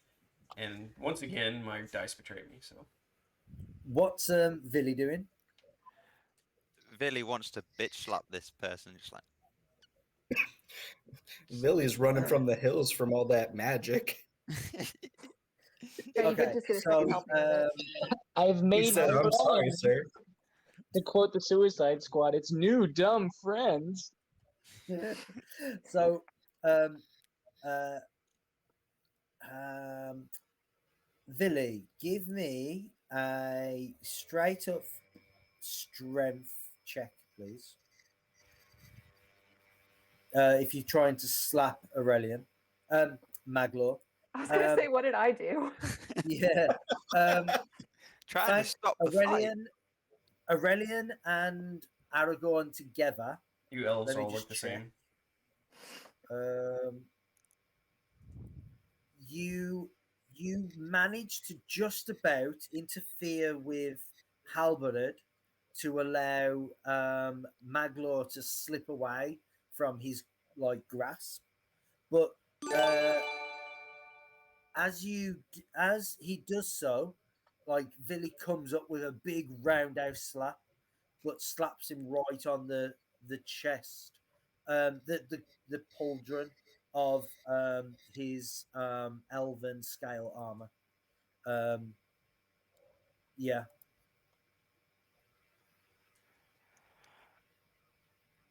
Does that hurt me? no, it doesn't hurt you. No. Okay. I'm Manglor, gonna go go ahead. Aurelian and Aragorn.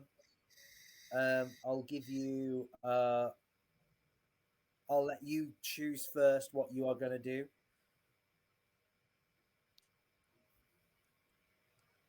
You go As first, you Nathan. prevented him from grabbing Maglor. I'm just trying to pull him away from everything that's going on right here, and my whole intention was to get him to stop and then to address the two elves as they've kind of not really helped the situation. They've kind of escalated it. But then this turned into WWE, so now Hollabard has escalated as well. So I'm kind of Just trying defending not to myself. get away from the elves, but kind of pull him away where, if he gets loose and starts, that there's a little bit of time to try to do something. Um, and seeing that Aurelion actually helped after, the shout he gave out, now that he's kind of helped stop this, I'll kind of look to him and see what he's going to do before doing anything else. I'm going to try to contain one of Halberad's arms, just kind of lock it in place to where he at least won't try to punch someone. I'll try to go for his dominant arm. And we'll go to Maglor. After seeing them grab his arm and do what they're doing, he would Maglor, in a very stern and loud fashion, he would stand there and say, "Stop being such a fool. I told you I'm here for them. I don't care for you. We can work together, but you must be contained. I'll be contained. We can stay out of each other's way, but I do not." And then he would turn to Aurelian and speak in Sindarin and say, "I don't like the likes of these people. I don't know why you travel with them. Understanding, yes, Estelle, I understand, but not this one. This one is not pleasing. This is not good. I don't like him. He needs to be contained and controlled. This ill manner will get you killed and get Estelle killed, and we cannot have that." Did you said that in Sindarin, correct? Yeah, because I'm taking a gamble whether or not fucking Halibrad and Villy can understand that, seeing they were aggressive. I know Estelle and Aurelian do. Estelle does speak Quenya as well, so you would have heard the chanting earlier, maybe not understood what it was, exactly what was going to happen.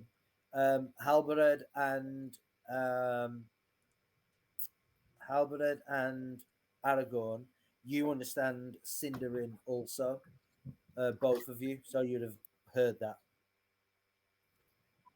I would speak back in Cinderin and almost in a tone of kind of defending, but also chastising. Would tell Maglord that he's my teacher. He can be a bit hot headed, but he's not as stupid as he seems. If you'd like to fill us in on what was going on between the two of you, then maybe we can maybe we can find a place to stay that's not gonna cause so much commotion. And he kind of looks around at everything that's going on in the tavern and like probably all the people that have taken cover or ran out. The room is a mess, and like everyone is rushing for the door. Maglor would reply to you and say, teacher or not, to have such a hot-headed person guide you on how to survive will lead you to be hot-headed. And that is something that is truly detrimental.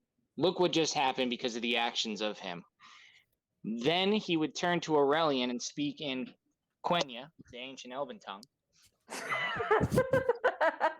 Make that an And- emote, please. And say, It's clipped. what? Oh, you What's missed it. You had to be there. Oh, well, I'm never there. So he would then turn to him and say, fools, both of them. I will not talk to them any further. Halberad, Raising his Not all hands. this bullshit. How Baird would interject. Does he speak this weird elven language? Or does he just like, he can you speak it. you speak Sindarin, but then he switched to Quenya, and you don't speak Quenya. That's fine. Halberd, he would so he noticed that there's a little bit of distance between him and this Magalore, and he's taken a step back. Aurelian has his dominant arm. Luckily, his hand axe is on his offhand, so he grabs his hand axe and he steps backwards, kind of giving some space to the situation.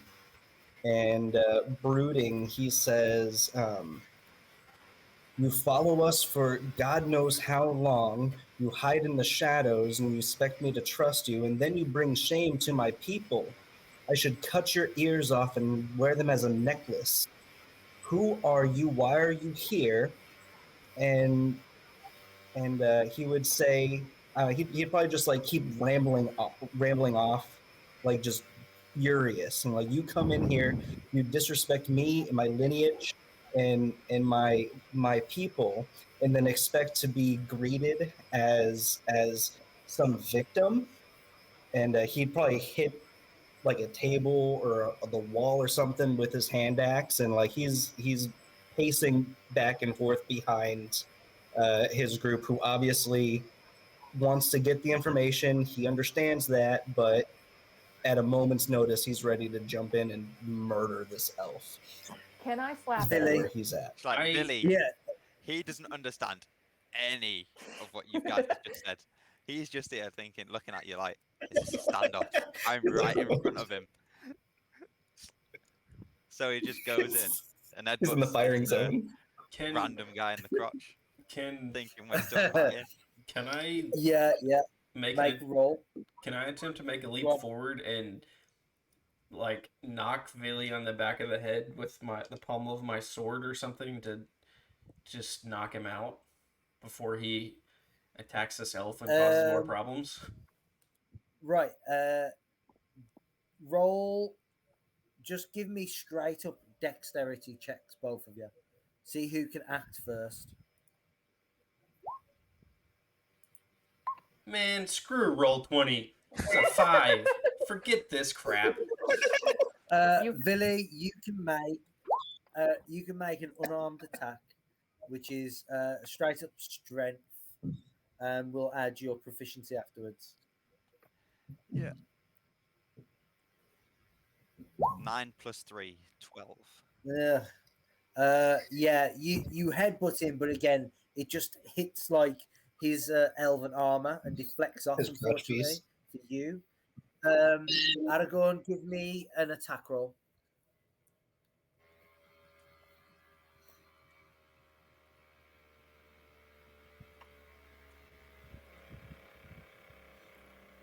What I just a straight D20? No, use a weapon. Okay. On your character sheet. Dun, dun, dun,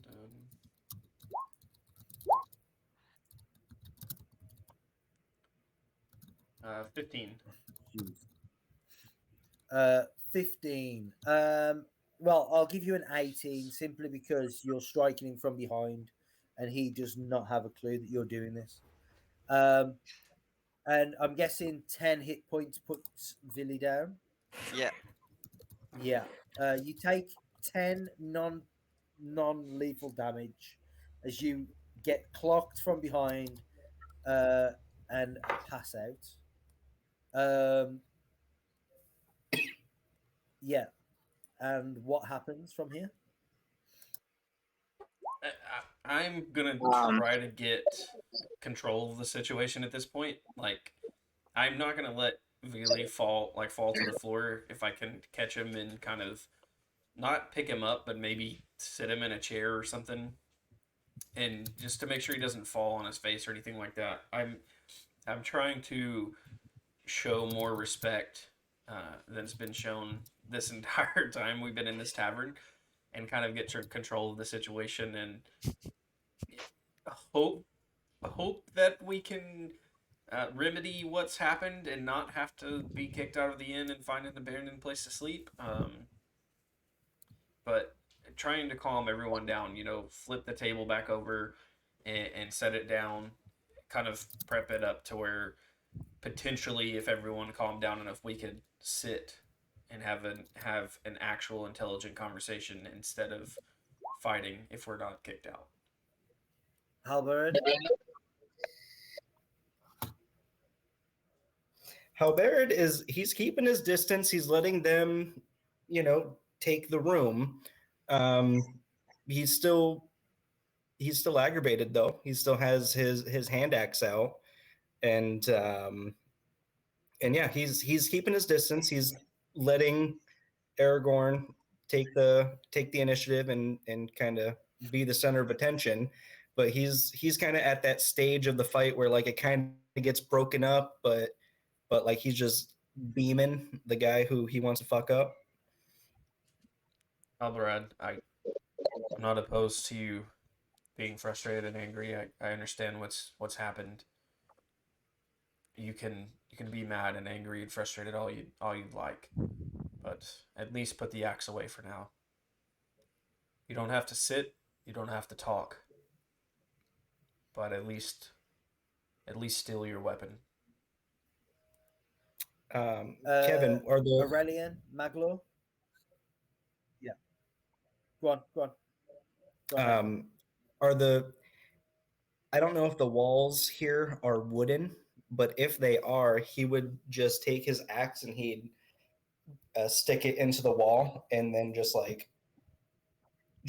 broad-shouldered, trying to slow down his breathing, and he's looking at Aragorn and he's looking at Magalor, and he just kind of gives Aragorn a nod and quietly just kind of starts to calm down. There's certainly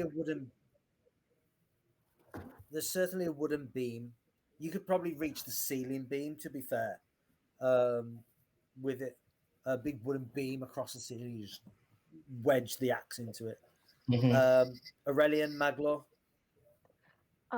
Aurelian had moved to slap at Halberad, but when Estelle moved in, so he kind of stills himself, but he's like glaring daggers at Albrad, not quite as scary as when he's used elven sorcery, but still a little unsettling. And once he sees him like attack the beams, he just kind of huffs. Well, I hope now you're finished making a fool of yourselves, and more importantly, me. Think of how this reflects on your company. You won't think of yourself. And I will turn to Maglor and I will say in Kenya, I hope you don't think that I approve of this nonsense. Aragorn will reply in Kenya as well. Please have a seat, Aurelian. Though the blame lies on. I will say that the damage that has been done to this tavern inn is not going to be looked upon lightly. So are we being asked to leave at this point, or are we able to sit and have our conversation and potentially pay for the damages? There is nobody left in this tavern. Cool, right? free tavern. You are some common sort of innkeeper, right? Who has probably never seen an elf in his life, and now all of a sudden, two of them are in here, right? And one of them's just shouted some elven magic, destroying half of his tavern. He has booked it, as well as all the other patrons. So this is the scene from Captain America where he's sitting in that destroyed bar drinking alone. Probably. So until a guard maybe comes. I think Aragorn's gonna, instead of trying to usher everyone else to another spot until we are asked to leave, he's gonna try to continue calming everyone down. He's gonna ask Aurelian to sit and say, though Halbarad, though he's definitely at fault for starting this. You did let your temper flare get the best of you, and I'm sorry, I did. Trust me, the getting a foot taller and the glowing did not go unnoticed. Just that tends to stand out in the land of men more than I think you realize. You manage types in your strange customs. We do, after all, have a quest, have a task we're on, unless you've forgotten. He kind of like side eyes you a little bit and kind of glares at you for insinuating that he had forgotten.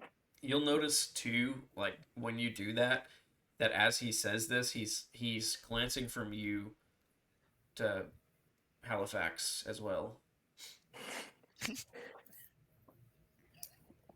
Ham sandwich. So I just got that. With everything that was said, was at all to Maglor stated that French or challah bread was the teacher Jewish bread. Was that at all said? Like that Maglor would hear it? I said that like an hour ago. Yeah.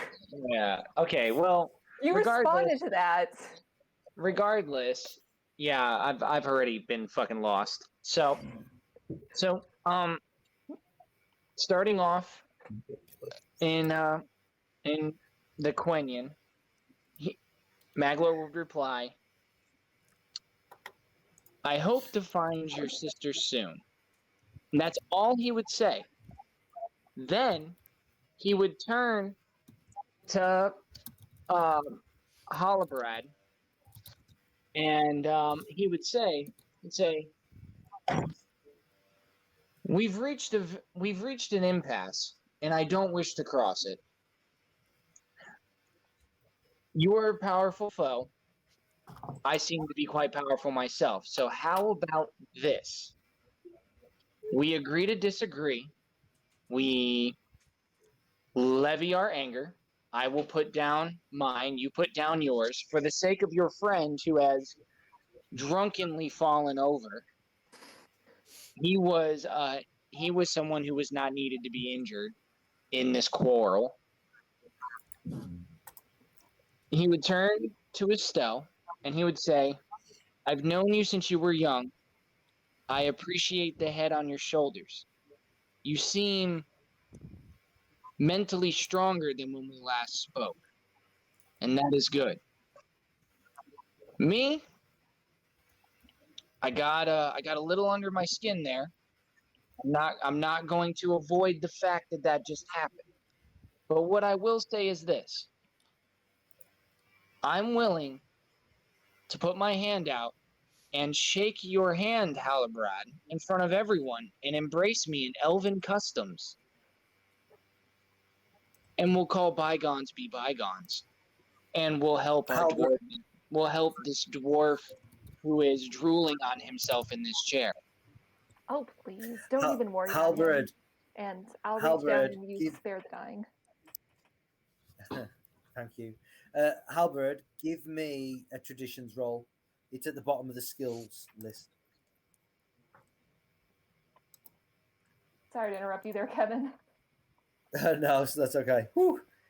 You know exactly how to greet an elf. And you'll probably surprise Maglor in knowing so well. Mm-hmm. So I would take a second and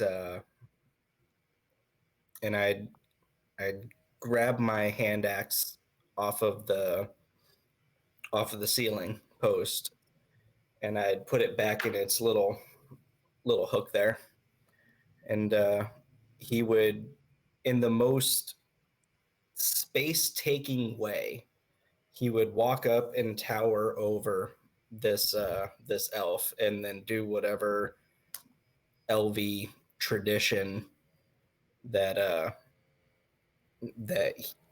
is what we're supposed to be doing. And I wouldn't apologize or anything, but I'd silently make amends temporarily. And he would leave, and he'd sit down, just man-spreaded all over the chair he's sitting in, and he'd just take a drink of whatever was on the table, and he'd start drinking. Now, what would this tradition thing do? What is it?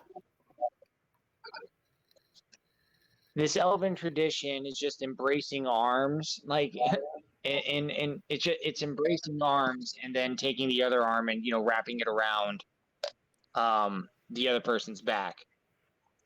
Like what everyone does all the time. So, in other words, when that happens, he would introduce himself. He would tell you his name at that point. During that embrace, and then when you sat over there man-spreading and drinking and stuff like that, he would have turned his attention elsewhere. Give me 1 second. I'm gonna D20 real quick.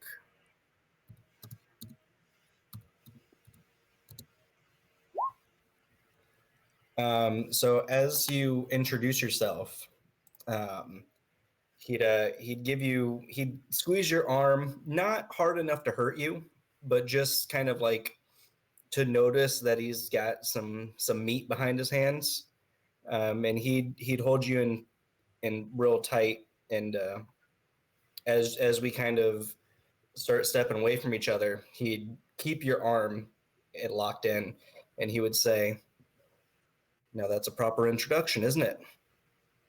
And then he'd kind of like toss your arm down, and then he'd go man spread. His reply would be, "Were it so easy." That's what I'm saying. But I'm the bad guy. So the law master is going to step in here.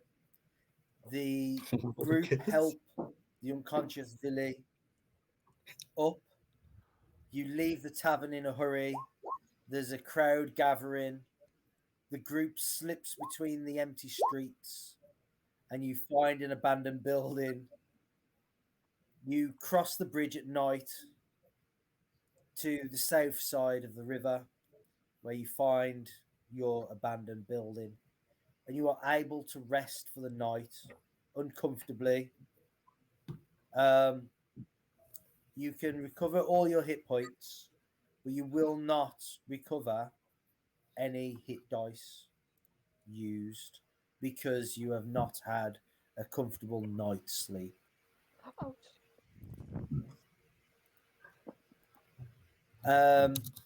And we will take a 5-10 minute break, Nathan. And we will continue with another 2 hours of tavern roleplay. Probably about 2 minutes. Some minutes, an undisclosed number of minutes of a break. That's what. No, probably about 10 minutes, which is perfect timing because just an ad started rolling for non-subscribers. So give us about 10 minutes. We'll be back. Let your dogs out. Feed your children. I don't know why that came up. Kiss your spouses. Grab your drink and take a bio break. We'll be back in about 10 minutes.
We are back, everyone.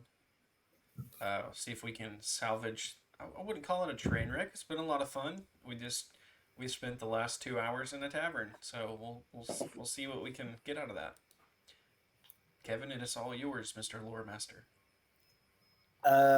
Nathan jokes, but the role play between the characters has been extremely fun, which I enjoy, and I know a lot of these guys enjoy.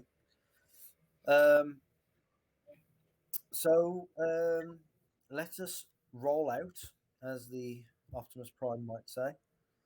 So, you guys wake up in the morning, not feeling like PDD, but you're heading out on the road. You're going to have to leave the road and cross country now. This is where your guide is going to come in. So, Aragorn, I would like you to give me a survival check, an investigation check, and an perception check, please. That's Aragorn as the group's guide.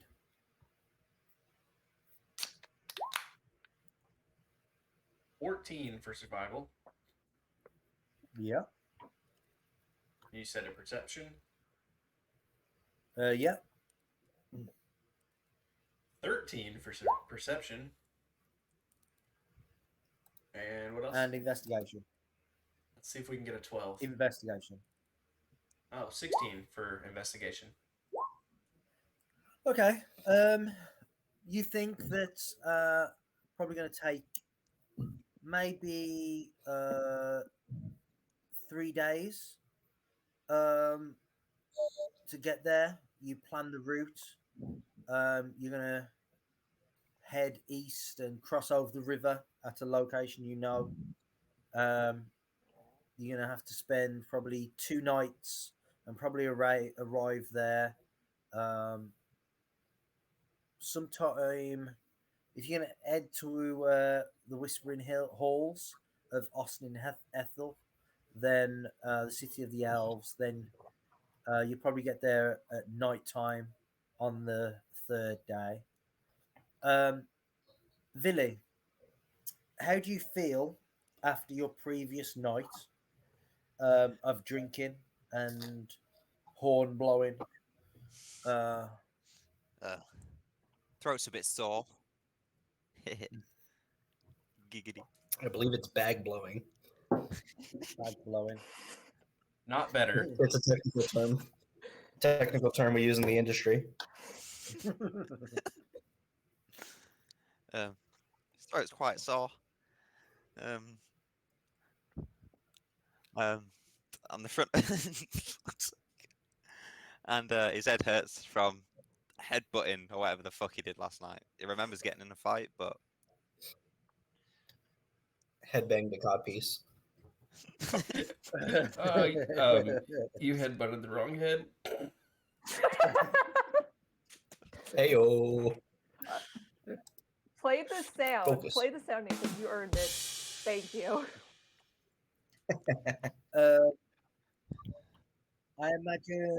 I imagine Halberad and Villy were quite close last night, in that Villy was the only one that stuck up for Halberad, and didn't kind of blame him for the situation. We all victim blame. I appreciate that. no one mocks so holla Villy- bitch unless it's me. I was drinking.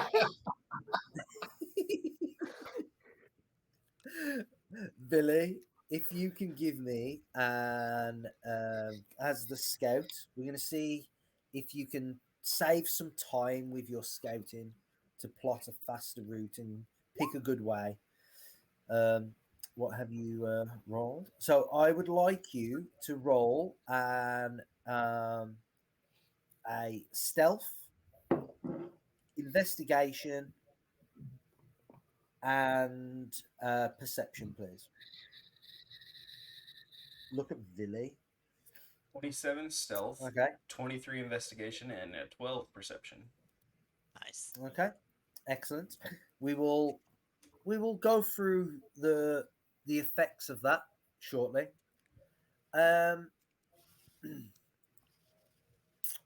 Aurelian, I believe you are the lookout of the party. Sure. Okay. Mm-hmm.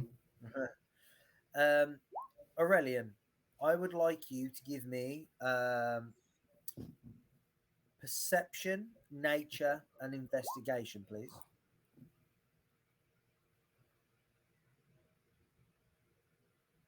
That's a 15, 25, and 8. Okay. We will pick that up in a sec as well once we've got all the rolls, as I do need to speed up the journeying of the group at this moment in time. Halbarad, as the hunter of the group, I would like you to give me a survival check, a stealth check, and a perception check, please.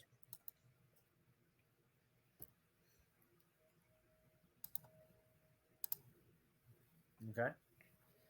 Excellent. And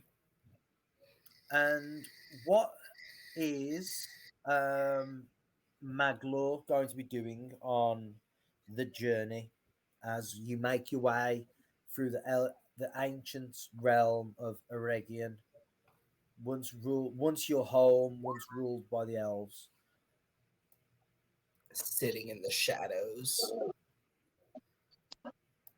Yeah, listening to Black Veil Brides, doing nothing else. No. So what he would be doing is he would be following the party. He's with the party, as in now there's no point to be hidden. He's definitely made himself known at this point. Looking through the woods on the path, different trees, anything that could have potentially been left, or something that he could have recognized on this trail from before it was raised. Almost just taking in the moments, reliving his past. He's very quiet. He's very withheld. He is seemingly like 3 steps behind himself mentally, if that makes sense. Like if people were if the party's talking, if the party notices things, if animals go by, it's almost like he's not really paying attention, like he's in some kind of trance, if that makes sense. Yeah. Would Aurelian and Maglor would they have been talking? Would they have been catching up? Would they have been conversing with each other? Yeah. Aurelian definitely isn't trying to apologize for last night, but he is trying to distance himself. Like, you know how times go. You need a Dunedain. Of course, I'm saying all this in Kenya, so hopefully they can't hear me. You know how it goes. Sometimes you just need a guide. I figured Estelle would be the best person, and that big oaf came with him. As a reply, he would say, I know Estelle. Estelle is good. He has power that we must keep secret. He has the future of not only our dying breed, our dying race, but the race of man is going to rest on his shoulders eventually. Now, though I have experience, I might be at fault with what happened prior. You know how I am. My pride can get the best of me sometimes, but we'll leave it at that. You're a prick among pricks.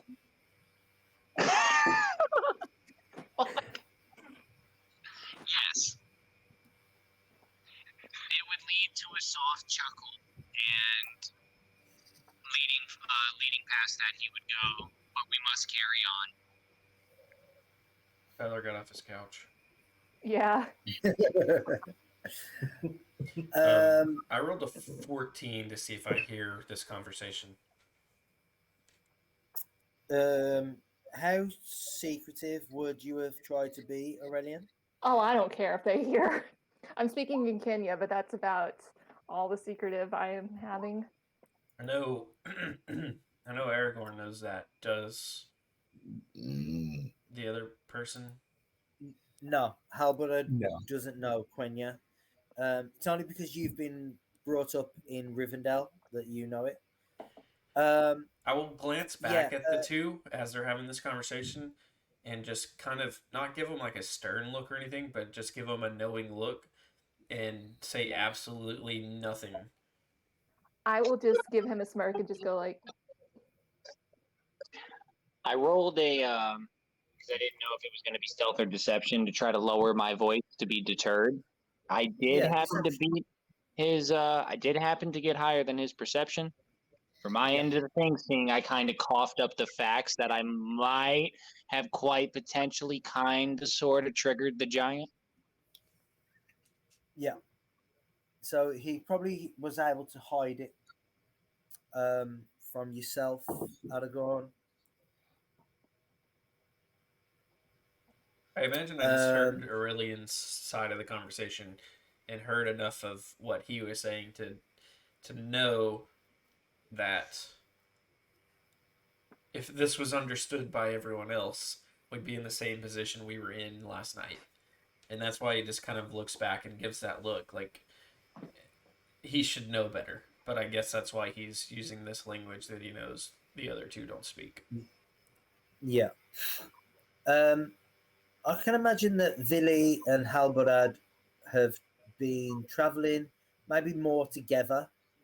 Halbarad might travel with Aragorn and whatnot. I can imagine there's like you've got two at the front, two at the back, and Aragorn's kind of in between the two, sort of thing. Um, anything that the two of you would have been talking about?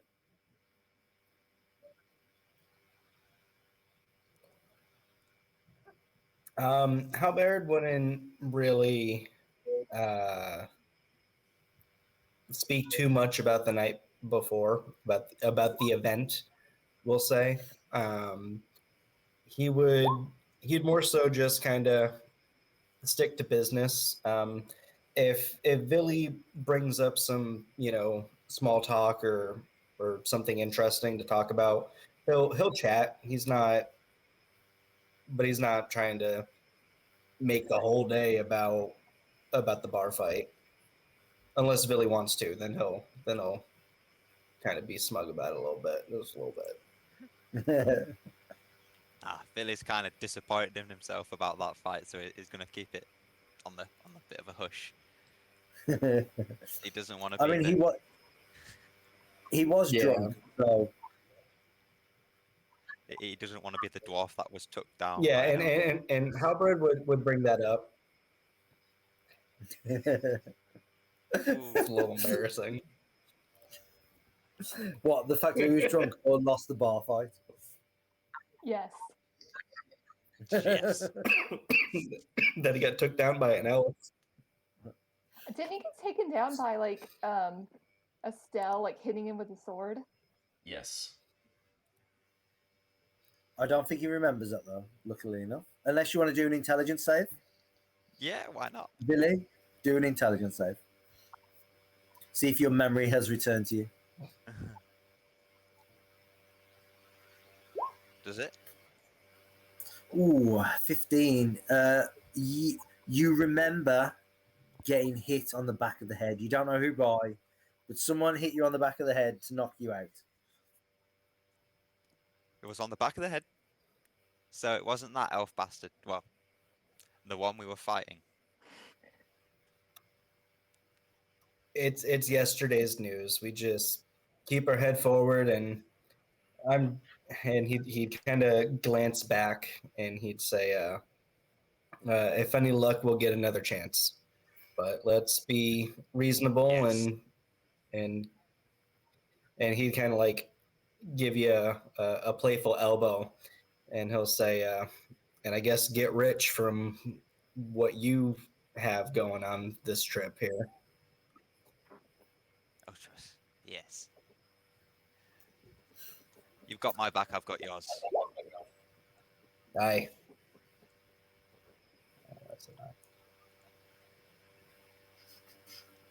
The land of Eregion, even though uninhabited for 5,000 years now, it still bears witness to the peoples who lived here. The elves made this their home, and wherever the elves live, the land flourishes, it grows, it becomes abundant, and the elves made this their home. The signs of this scatter the land. You see remnants of potential roads, markings on stones, but also across the land you see holly bushes. The people of men, they call this land Hollin, the land of holly. Its fragrance and its smells still linger, and the air is pleasant, refreshing somehow, otherworldly so. Obviously, the echo of the elven magic that was here once. The elves wouldn't call it magic, it's just their connection to the natural world. The Dunedain, however, and the dwarves, and any other men that would come here would find it unnatural. Your travels go well. Aragorn is able to find shelters on the night with the aid of Vili scouting them out. You have nice, peaceful rests. Halberd is able to hunt adequate food supplies, be it fruits and nuts, or even um, some rabbits and other birds that are edible. Uh, it is with Aurelian and um, it is with Aurelian and Maglor. As you walk through this ancient land where you once lived, Aurelian, just a young boy, um, and Maglor, more like a teenager for elves. Smells trigger memories, and you almost, while walking, slip into the past as you remember the land as it was. You remember the trees, the birds singing, how the land was tended by the elves, the peace that lay across the land, and how in touch with nature you all were. That didn't mean that the elves didn't build things. They built roads, they built monuments. Even their small, quaint buildings were impressive enough stone. You, as you travel, the first night, the elves don't sleep, but they rest and almost meditate. And this is that first night that the two of you have a vision. The first time you approach the city of Ostinethel, the city of the elves, you see its white walls glimmering in the morning sun. You feel the cold wind coming down from the misty mountains, Caradras, the tall mountains. It runs across this land and gives you a cold chill to the bone. But then you snap out of it. The following night, again, thanks to the rolls, you're able to find adequate camping, adequate food supply. and you are free of danger, as you can tell. However, again, the two elves, you have memories as you have walked the paths and as you rest for the night. Memories of the land of old, people that you remember passing by, the sounds of the city,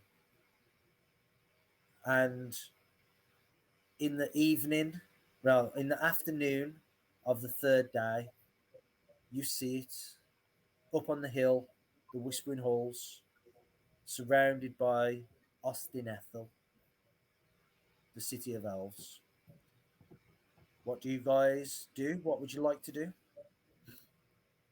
I will turn to Maglor. Any of this bringing back old memories?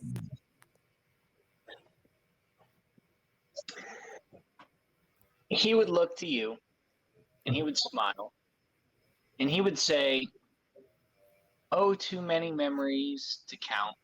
I can remember being young, traveling through the fields, traveling the smell of the air, traveling through the nearby woods, the pathways around us, to the smallest of creeks I used to hang out and play with other of our kin. I miss it dearly. I wish the I wish the events that had happened never occurred, but we cannot change it. We got to move forward. We got to go past it. Soon enough, we'll make our own new blessed memories one day." That's quite the optimistic approach. I barely remember anything of living in Eregion, but I will. Every time we came here, she would cry, not just for what we lost, but what our kind lost. I could never conjure up such emotions. I would cry when I was younger, just to make her feel a little bit more natural. But I barely have any memories of this place. It was bloody. It's more than likely best that that's not the case. We were slaughtered. We would have been completely annihilated had it not been for a very fortunate event. We were able to sneak away, the very few of us. It is something that I choose to not remember. It is something that I choose to grow from, to learn from. Not to be trusting of people who you did not grow up with is a very fond thing to hold to the heart. Now, whether or not that changes from person to person, I live by it, and I've made it as far as I have. Wise words to live by, I'd say. Though, if you're looking for me to thank you for what happened, I'm sure I will thank you enough for both of us. And I'll leave it at that. You can't just thank me. He's going to disregard the subtle jab. He's gonna go, you can't just thank me. There was plenty of others who did much further. Though I'm only a pawn in this world. I've been given tasks in this world. I have my own wants, my own faults, my own needs. Though I'll never understand how my needs will always be met, but that of a mortal man will never be met. They'll never have the luxury we have. We can see kingdoms rise and we can see kingdoms fall. We have the ability to go on day after day. We'll always get what we want eventually, whereas they have such limited time and such high emotion. It's almost enthusing and confusing. It's why you can't trust those people, regardless of their destiny. He would he would roll his eyes when he says it. Well, at the same time, what hurt they could bring to you, it likely wouldn't matter in the grand scheme of things. Maybe it would take a few years off their lives. What are a few years to us? Just minutes. That's why I'm so easy to forgive, because everything they do is only mere minutes.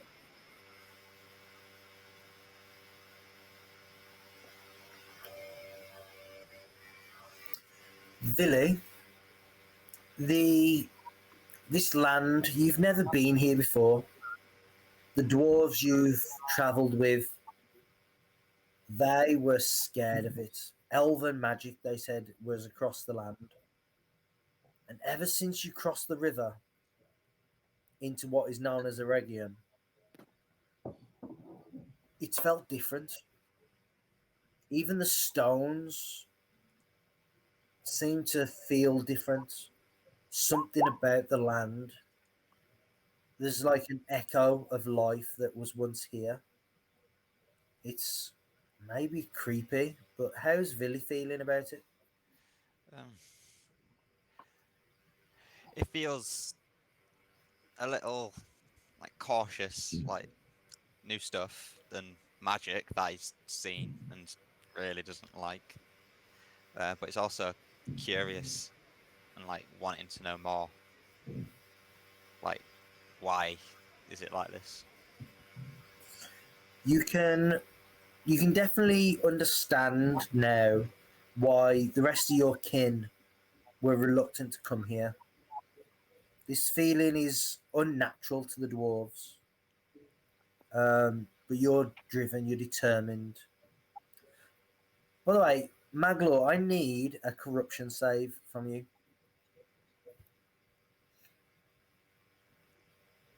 You said for me? Yeah. Hang on.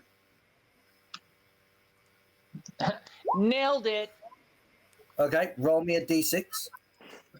Shat. Hold on.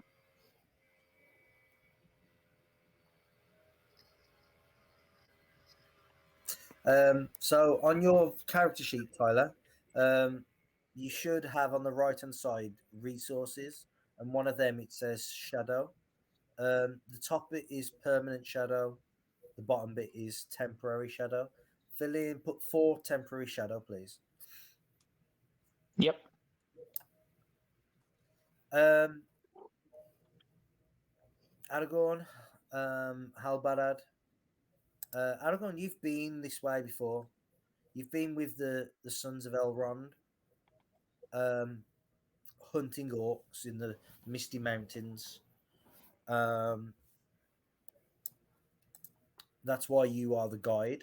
Halbarad, you've not been this way. And again, you, like Villy, can feel the air is different. Although it maybe doesn't creep you out like it does with the dwarf.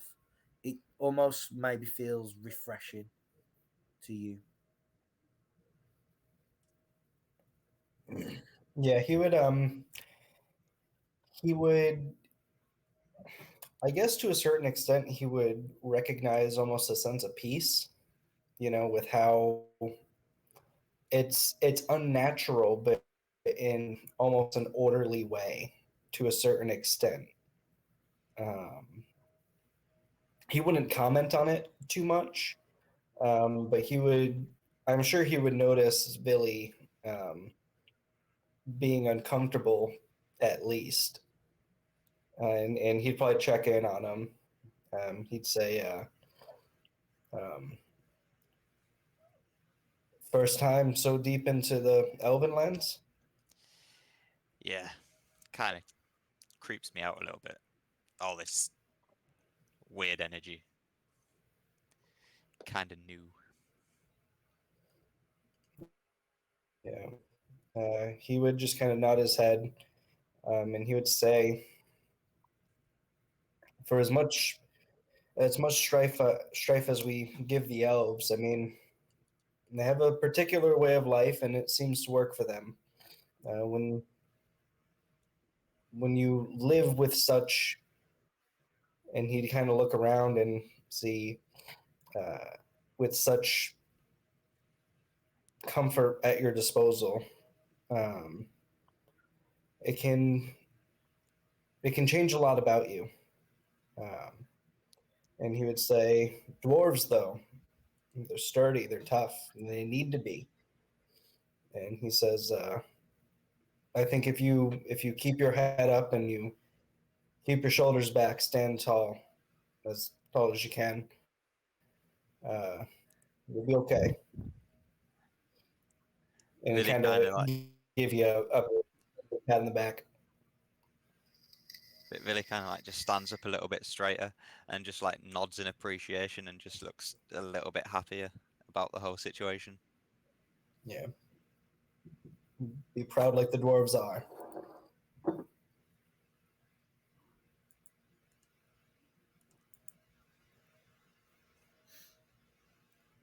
Um, you reach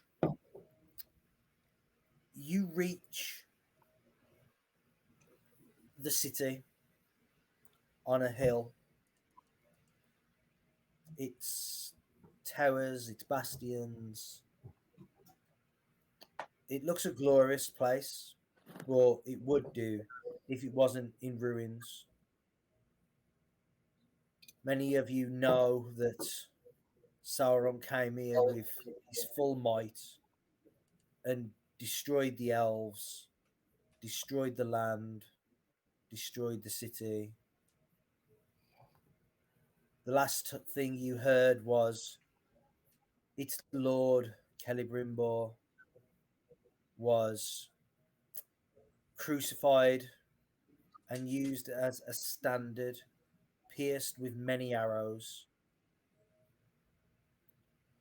He who had come from the Undying Lands and was the mightiest of the elven smiths of his time, the grandson of Fëanor, he who wrought the Silmarils.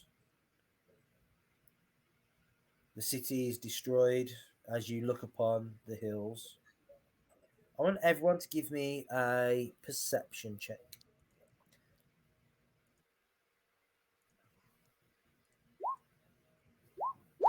Dirty 20. Boop, boop, boop, boop, boop, boop. Um,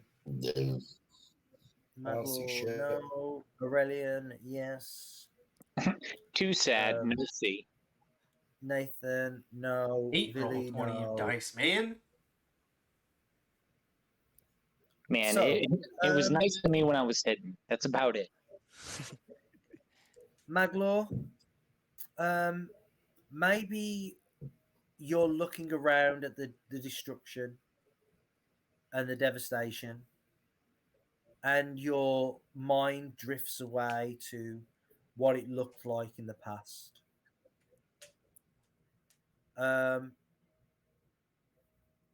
Halbarad, Aragorn, and Vili, you notice nothing. However, Aurelian, you're looking for something. You're looking for your sister. So your senses are maybe a little bit more tuned in. And you maybe take a step ahead of the rest of them. And you see the destruction of your city.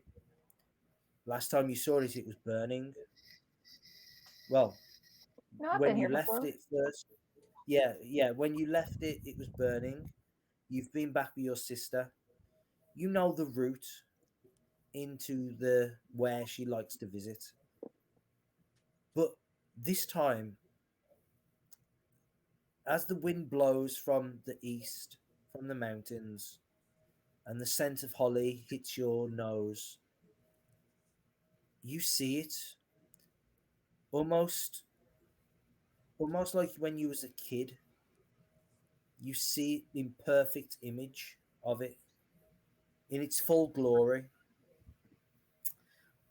But then a sickening feeling comes over you, and a weight seems to weigh on the back of your mind. Something from the city feels wrong, feels off.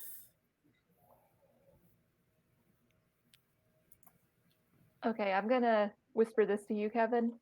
Can I use that? Okay. You know how to use it? It didn't really give me much detail. It just said that I was So supposed to get it's insights into what was happening. okay.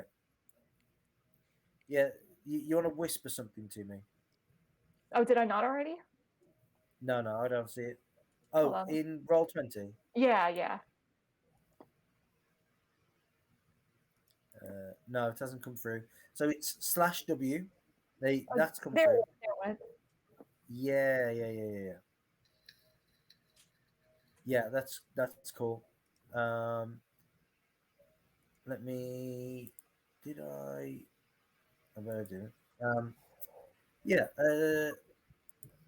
That's why I was happy to give you some details. Can you just read the feature out to me?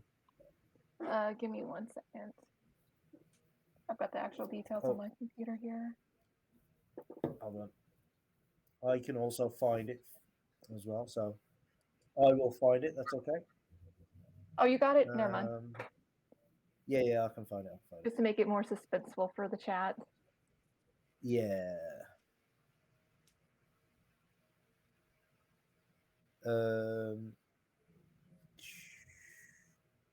Where is this background?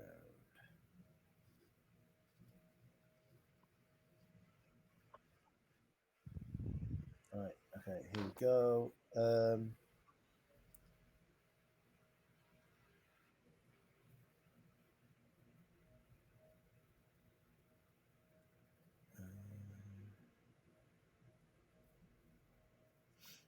Okay. You have a feeling, a dark foreboding, shall we say? Then, something, a shadow of sorts, from within the city, within its heart, and a worry for your sister washes over you, and you feel an urgency come upon you. I'm gonna turn to Maglor and I'll say in Western so people can understand me. Something's not right. She's up ahead, I know it. And I'm gonna pull out my scimitar. You good there, Nathan?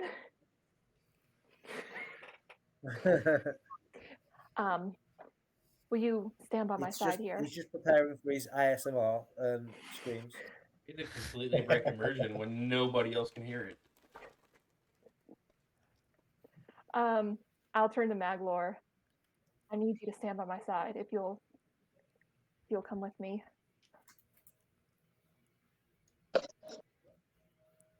He would reply and be like, just like when we were younger, huh? The fun never ends. I just give him a very small smirk, and then I will head out. I will head that way, and I'll call to the others. This way, quickly!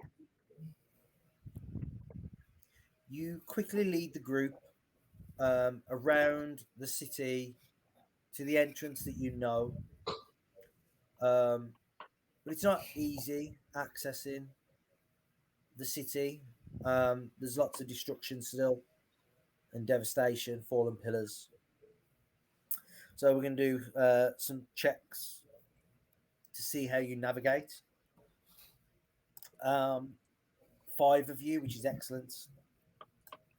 DC is going to be 15. So I would like you all, first of all, as you start making your way into the city, you need to navigate your way through an entranceway. So can you all roll me an acrobatics check, please?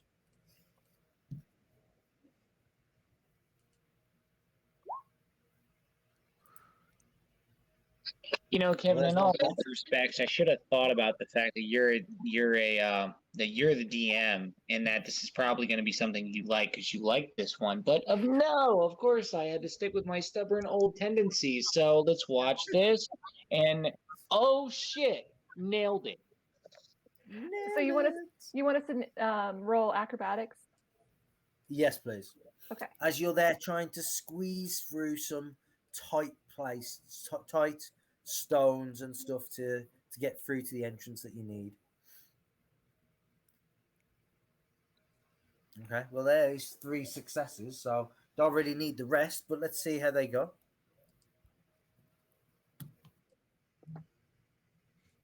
Am I supposed to be doing something? Roll acrobatics. Sorry, I was talking to my wife. Character sheet.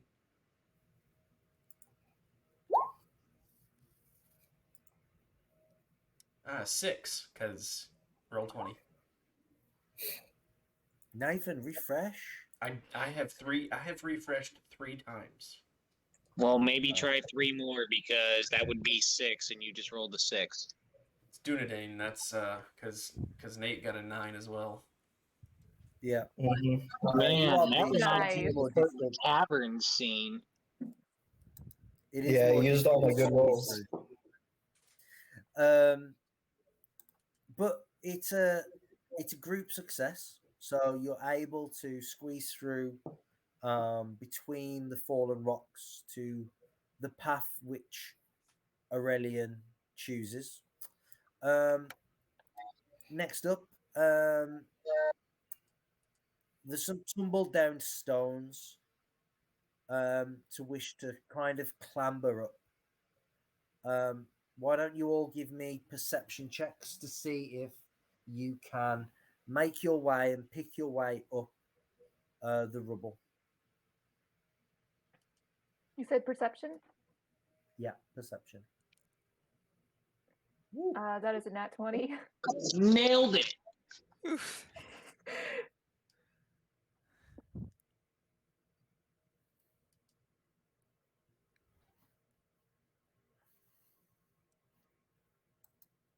Oh, oh, okay. There's All one right, I pass. quit. That's an 11. I'm done. Not rolling dice anymore. One pass, one fail. Next, you come to a section where there's a wall that you've got to just climb up and over, and a ledge. Why don't you all give me athletics checks? Are you sure you don't want to do like medicine? That's That'd ridiculous. be nice. Dirty 20.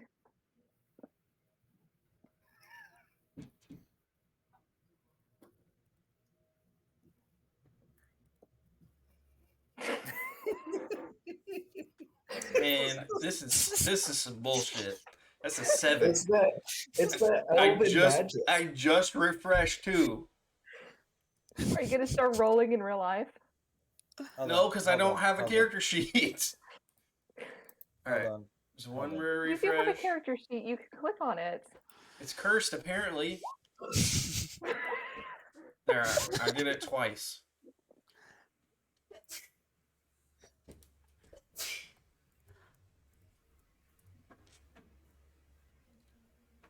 Yeah, Aragorn's cursed to die. Unless it's just waiting for combat, and then it's like, all right, okay. God, I hope Saving so. all the good rolls for then. But knowing my past history, that is not true. Okay, I would like everyone to give me 2d6 rolls. Oh, it's too bad. Oh No, no. 2d4s, 2d4s. Not rolling dice anymore. So was it good to score high or low? Low. So Aurelian, you take 7 bludgeoning damage from the previous 2 fails. Vili, you take 3 bludgeoning damage. Maglor, you take 8 bludgeoning damage. Aragorn, you take 5 bludgeoning damage, and Halbarad, you take 4 bludgeoning damage.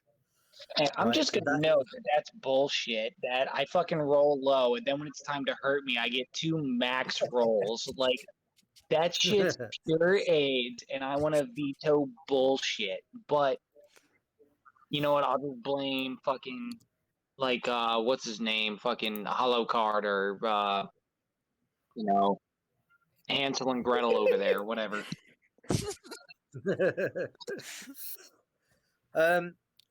But you make it to the Whispering Halls, where the palace of Celebrimbor was.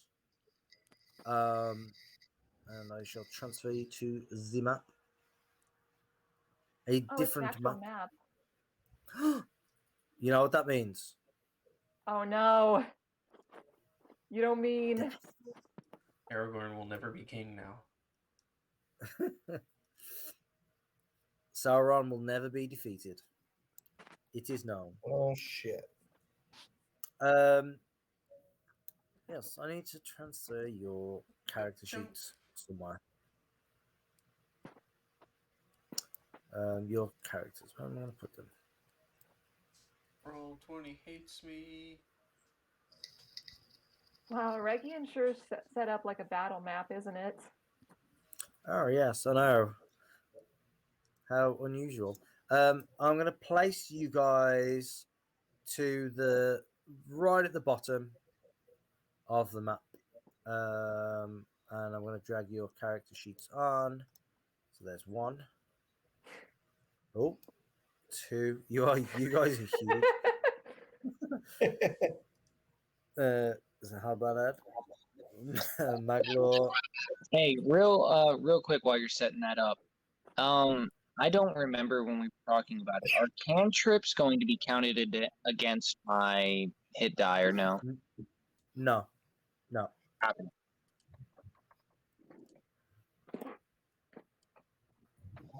Guys, my wife just showed me her snake.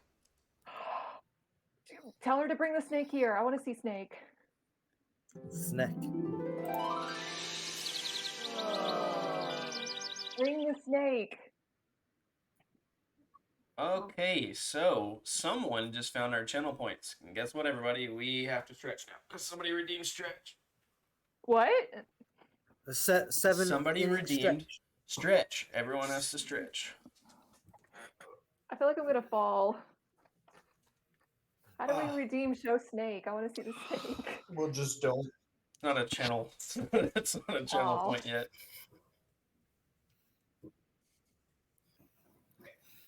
Sea snake. That's a I'd show good. my snake if he was out and about. It's a good channel point So idea. would Tyler if if you he don't was have on to camera, get him out. but then we would get banned.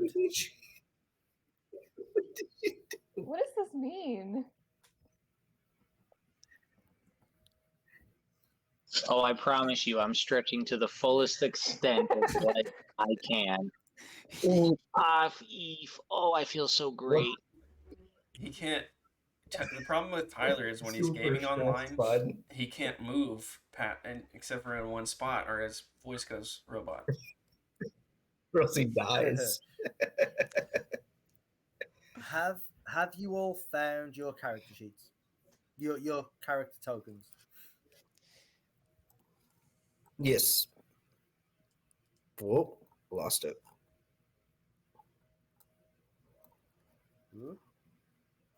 Where is the ruler? Yeah, so from the middle, we're here. We're down here somewhere.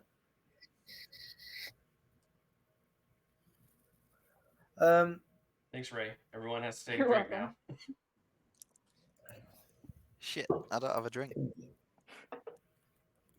Aren't you like right next to a Well, fridge? that's a What is problem, man. that?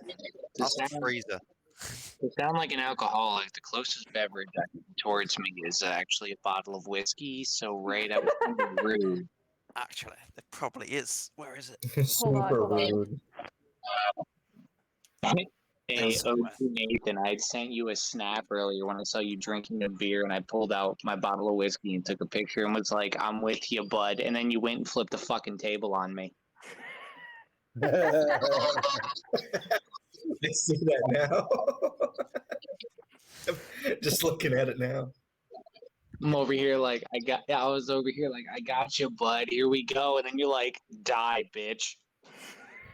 Yeah. Like I'm big, meaty, burly man, and I approve this message. Oh, I'm coming. Oh, I'm filming. I'm coming.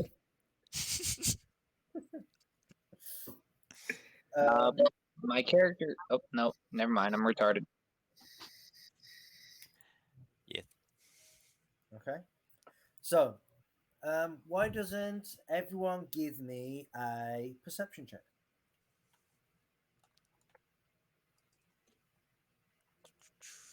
I refuse.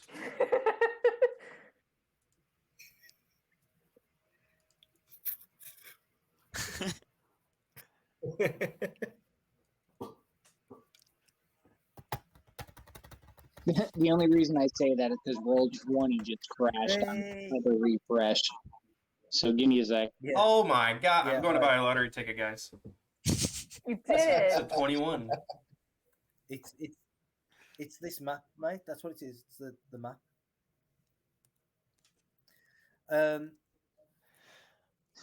Damn, fuck your hiding place and fuck where it's at.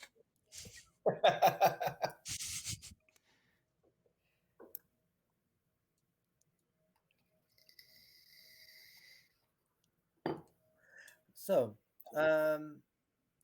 everyone, is it everyone? 1, 2, 3, 4, 5. Yeah.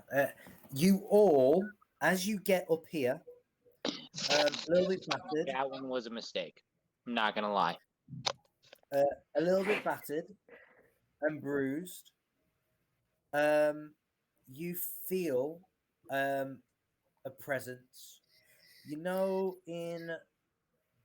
apart from Nathan, obviously, because he hasn't watched Lord of the Rings, but everybody else who's watched Lord of the Rings, when the ring wraiths are following Sam, are following the hobbits through the Shire, and you have that tracking zoom moment as they feel something approaching, and the something around the air feels off.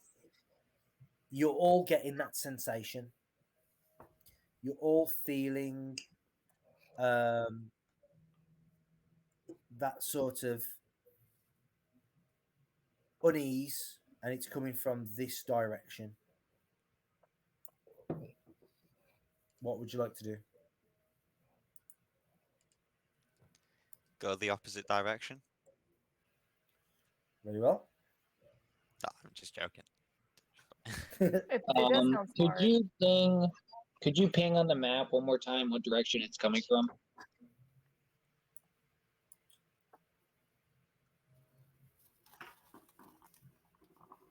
Can you see that, Tyler? Oh yeah, clear as day. So you're saying I just get a sense of like that negative style presence? Yeah. You kind of get up here, and as you you focus up and you're like dusting yourself off, you look up and you get that moment where it's like something is off in the distance, something very off and unusual, and you might even get like a shiver run up your spine.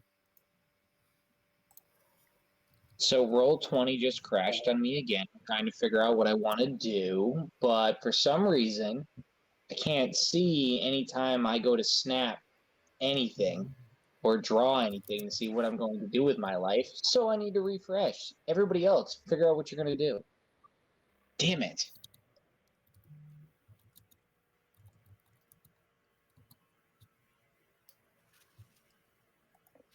I mean, we should probably run away from whatever it is. Yeah.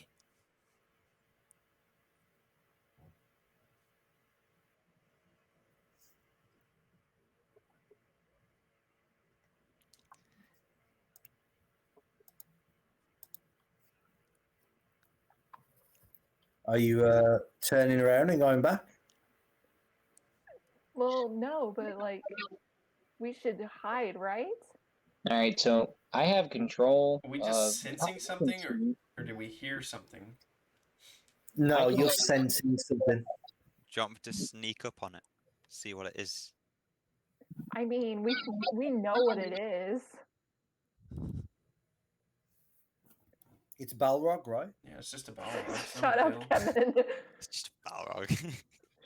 No, he get was that just reference. SO3. Maglor is actually going to move up over to here, sensing a very familiar foe.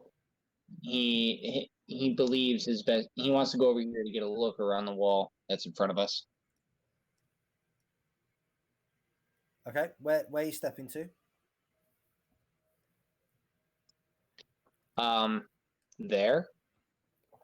Unless I got to move over one. I have the movement to go over 5 more, but I'd like to try to keep myself behind cover.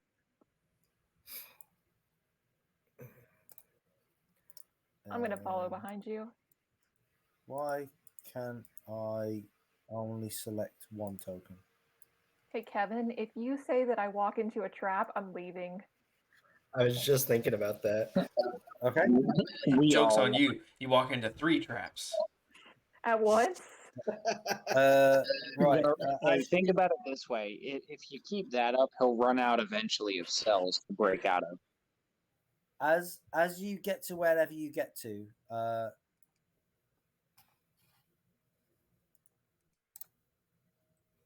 something happens, but my roll 20 is also crashed. So I have to reload. Maybe you should just Oh god, that sounds like a Vladimir Putin nuke going off. maybe you should just refresh. Refresh. Hey, Nathan, did you try typing the code out? Did you all see what I've just dropped in? What is that? Well, is if that? you Well, know, you guys, That's I'm what you've been leaving. asking for. No, I do jest. It is not. Right. As you start moving, would you all like to give That was the me? most British acceptance of a joke I've ever heard. It's like, oh, did you see my folly? Oh my god.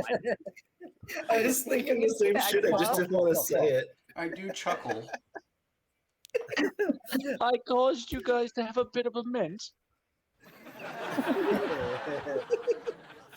Oh, did you have a heart palpitation there? We're gonna drink some Yorkshire tea about this and talk about it to our children. Righto, having a gaff, yeah? Sorry, Kevin.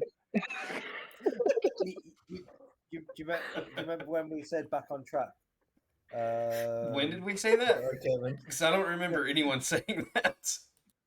We've been I've well and truly been back on track until this moment in time. Okay, so you guys are starting to move up, and you're moving up carefully, correct? Yes. Yes, stealthy. knowing the entity, he's definitely gonna be a little stealthy. Okay, yeah. Give me all. Everyone, give me stealth checks then.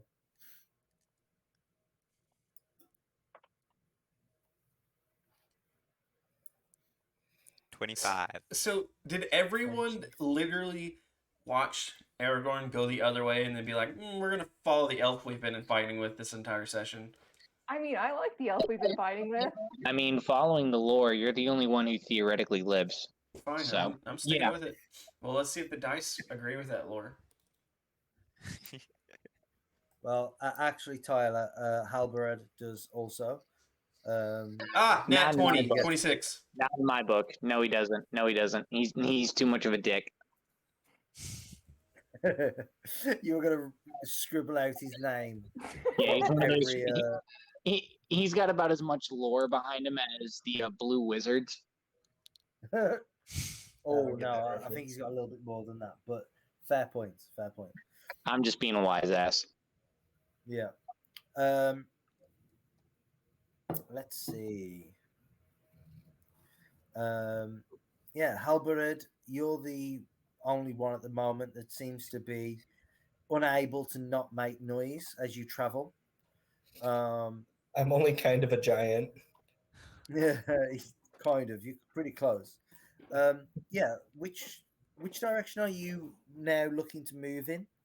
You guys can do another move of like 60 feet if you wish. Yeah. Kevin, what do I see around that the wall I'm at? Do I see anything moving? Does the presence get stronger, weaker? Like, where am I at right now? It's at this moment in time you're feeling like a weight on the back of your mind.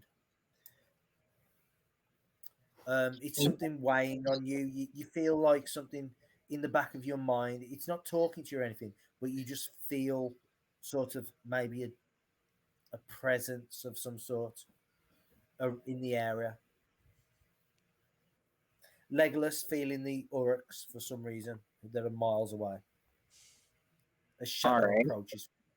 But I don't see anything. No. I would like to notion to the party that I don't see anything, but to take heed, and I'm actually going to hold my position here.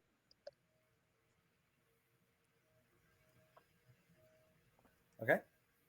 I am going to try to scout up a little bit more ahead.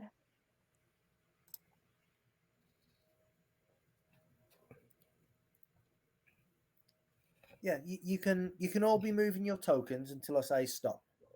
Okay, there's 60 feet. I'll hide behind this wall. Yeah. If you want to continue to move a little bit further, you can do. I'm happy for Aragorn and I would say actually somewhere here. Once you get to this line here, stop. And I would just like to say this isn't Orden just blindly charging in. He is being very careful.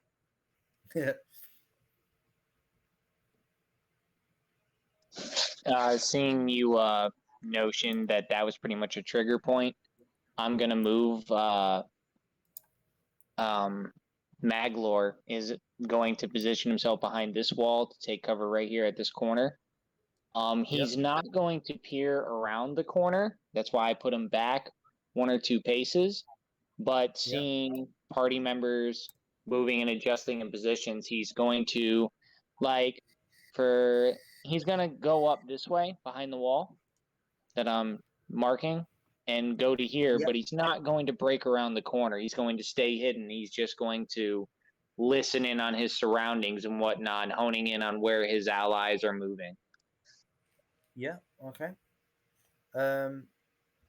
Is this wall full cover, 3/4 cover, half cover? It's a mix of probably full and 3/4. I would like to stand behind, if I got to move my character left or right, the closest to full cover I could be. If this is where it's at, and this is where it's at, I would like to keep myself completely concealed. Yeah, it's probably just 1 square to your left is slightly higher. Yeah, that. What would you all like to do from this point? In fact, Halbarad, Aragorn. Yeah, everyone but Villy at the moment. Give me another perception check.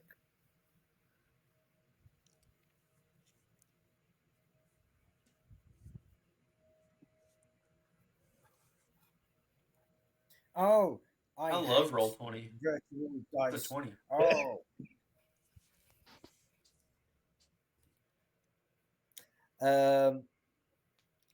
Aurelian, you're super focused in. You're not quite aware of your surroundings so much.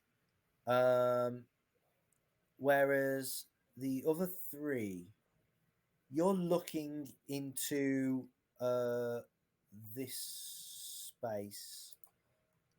You guys are looking into this space here. And you know, like a heat haze when it gets too hot and you got that like hazy that's just above the road. You're seeing it just through the gap here from your positions.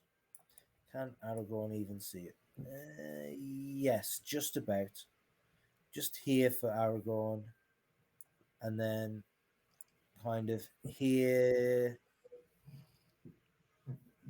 for Maglor. In fact, Maglor, from your position there, you think in the rubble right here, you think you might see someone lying down.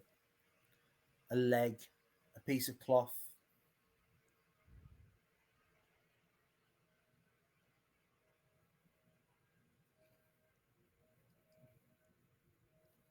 Did you hear that, Maglor?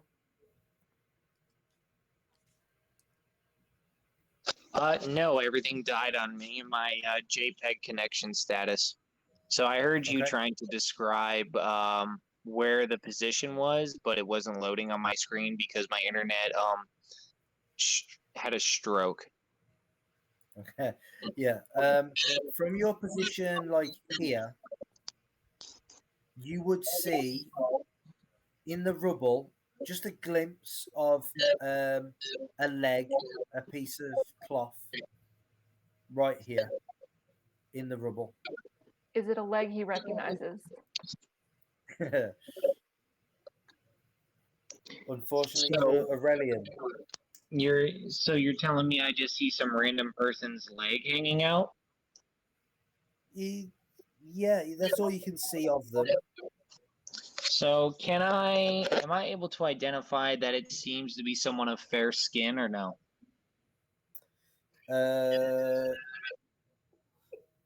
It was a 22. Yes. And is that where the dark magic or that heat energy you were talking about, is that where it's resonating from? Yes.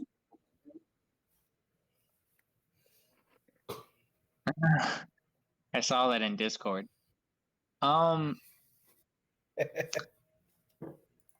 So how close is hold on. You're on the other side of a wall. Maglor would call out that there is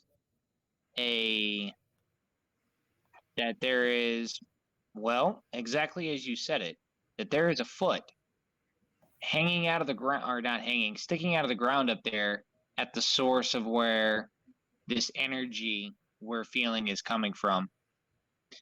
And what he would then do is, pardon, because I'm learning this, can I potentially, Kevin, use a check? I don't know if can I use a check?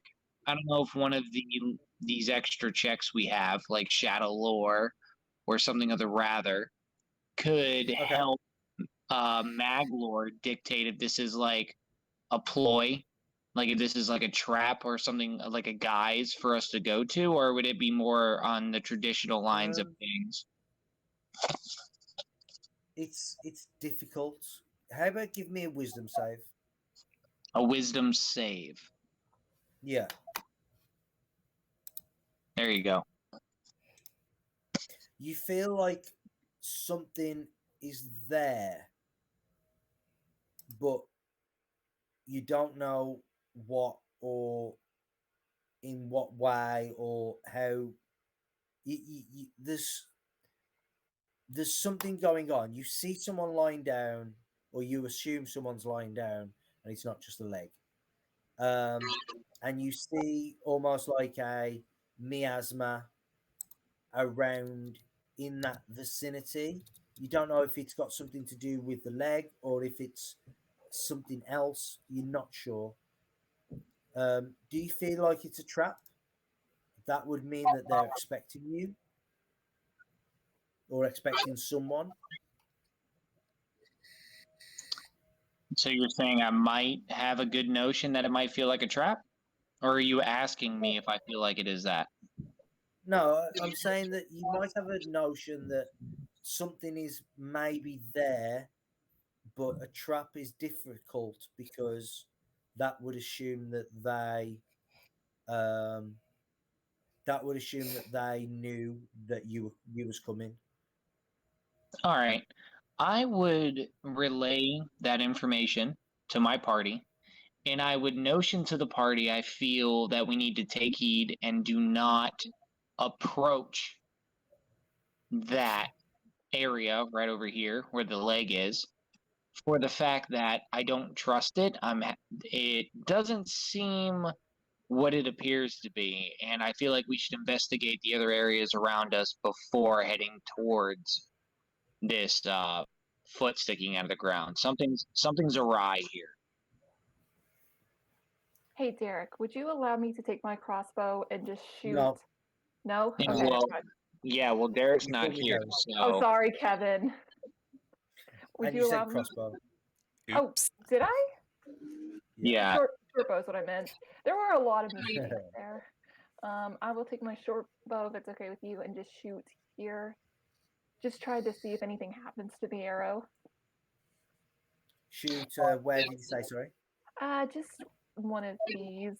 Like, it doesn't matter where. I'm just trying to see what happens. Okay, yeah, shoot an arrow. I was gonna say, is there any potential chance with the perception I had rolled that I might be able to see her maybe readying that bow and to take heed with that, or should I make another roll because that's not something I'm 100% going to dive into? I'm going to say with that roll, you wasn't able to because you was focusing in the wrong direction. Yeah, that's fine. Well, I'm not trying to attack anything. I just want to see what happens to the arrow. Yeah, you can. You don't need to make a roll for that. Yep. Well, thanks, Kevin. I got 2 nat 20s. Oh, you see. Okay, what would you like to happen with your 2 nat 20s? The arrow shoots real good. I don't know. You break the wall. It hits the wall. It dislodges 4 bricks, 4 stones. They fall down.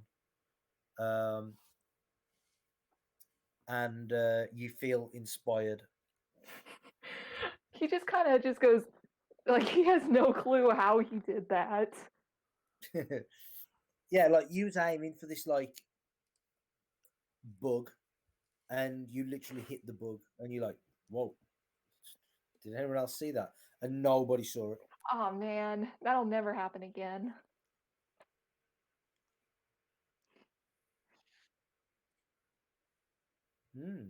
That's a good question. Why don't you give me a shadow law?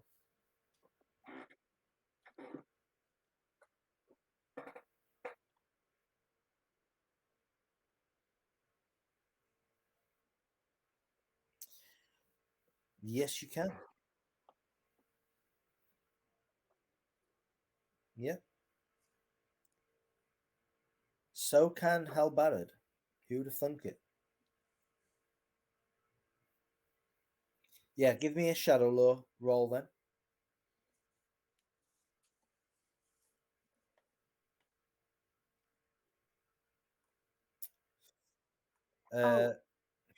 You're Sorry, not go sure ahead. what it is. You still don't know what it is. You can see something. You're not sure what it is. Kevin, can I use my Against the Unseen? I can perceive creatures that dwell in the Wraith world, be they spirits or ghosts, even if they are normally invisible. Yeah. Again, give me a shadow law.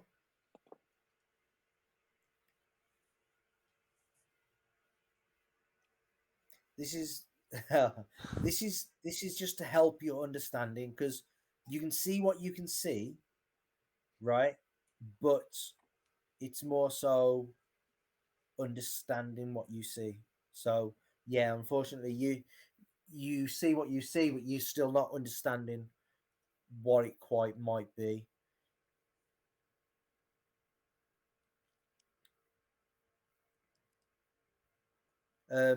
Did Aurelian hear about the leg at all?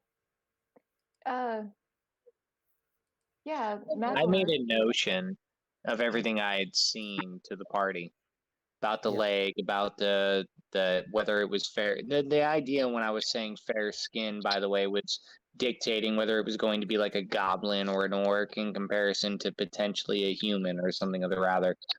But after the further check and all that, yeah, I made sure to notate it to everyone in the party. They could hockey pass it to whoever's the furthest from me. I'm too zoomed out to tell. I believe What's it's what's Villy's plan at the moment? Really? He was going to like sneak up around here to check what it was. Yeah, I mean, if you want to do that, you can do. This wall is slightly higher on this side, but you can certainly try and do that. If anybody else wishes to try and do it as well, you will have to climb over the wall. Maybe right here is pretty low. You can squeeze through like a gap here. That's the plan. Do you need me to roll a stealth check? No, not at the moment. Anybody else doing anything? Halberd, I'll stick to the wall. Aragorn? I had to reconnect on my phone. Everything's all jumbled right now. What did I Yeah. miss? There's a leg. I got the leg. Where Yeah. are we in initiative? I saw that we were in initiative. What? No, we're not in initiative yet. I mean, there is an Oh. initiative thing up, but we are not in initiative yet. Yeah, this shit's difficult on your phone. Then no, because I don't have a lot of information right now. I will follow whatever Aragon is doing. You understand my fucking struggles now of using a cell phone. This is terrible, Tyler. Keep, Bruh.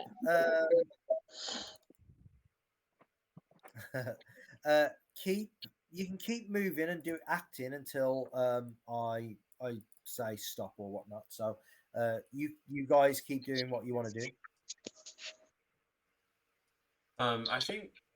I think Aragorn's actually gonna try to follow Villy. He was already kind of looking for a spot to hop this wall and head this direction to kind of circle around. Okay.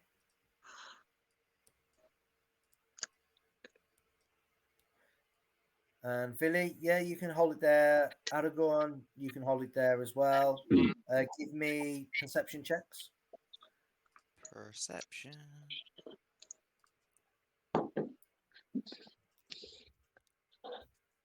Well, again, 19.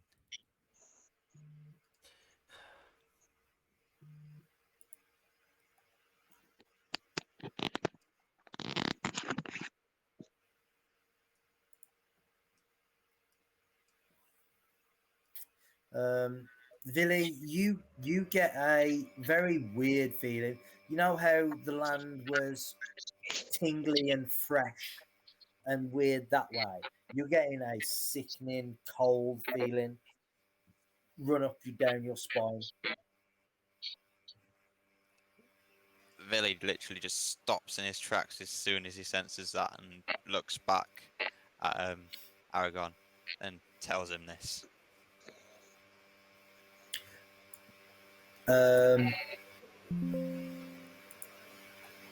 Aurelian, you can give me a perception check as well.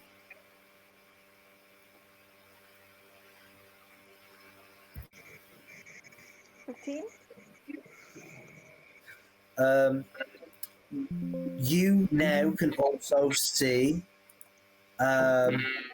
maybe an arm just through the gap here. There is a heavy echo. It's probably Nathan. Yeah, let me go fix that real quick.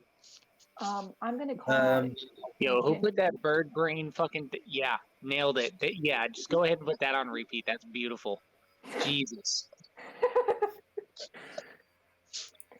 I will call out in Kenya. Sister, is that you?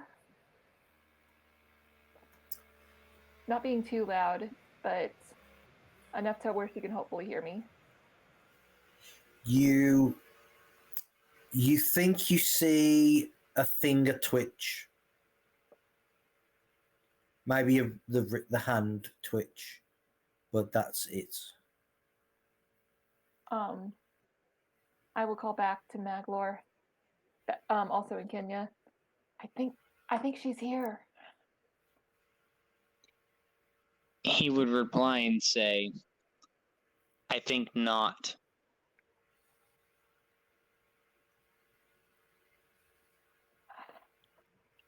I'm gonna go up here, see if I can get any more sense of what's happening.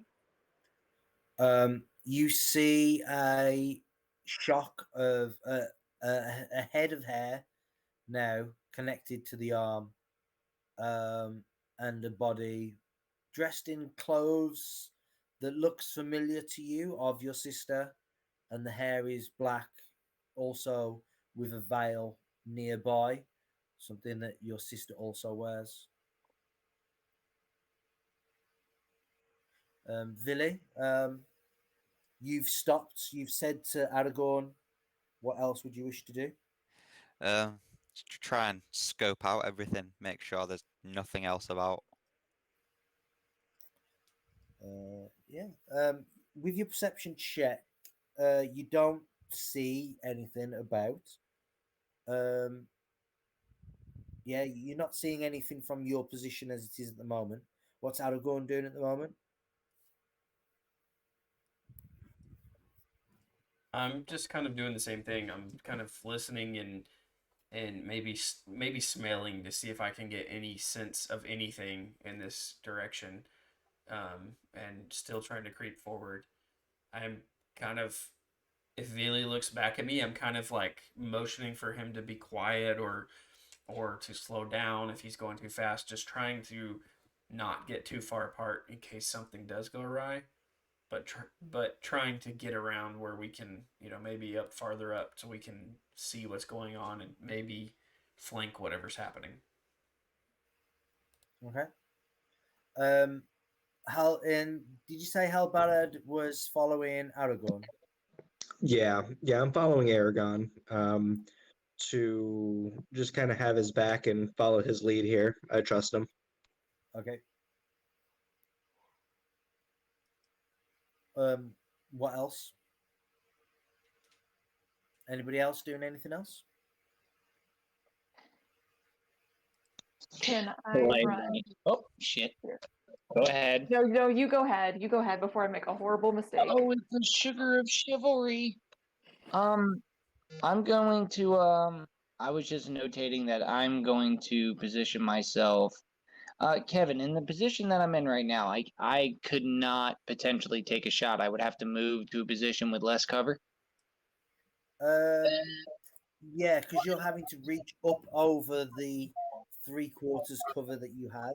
It would be difficult, especially with a great bow. So if I were to go there, Yeah. would I be able to get a line? Let's see. Yeah. All right. Maglor would ready a bow towards that position. He's not going to break from cover. He's more or less he's going to hug the wall as tight as he can while he's drawing this bow this direction. Maglor has a very strong sign of distrust in his heart about this, but it seems as if his party wants to head that way, so he's not going to just let them go alone. Okay.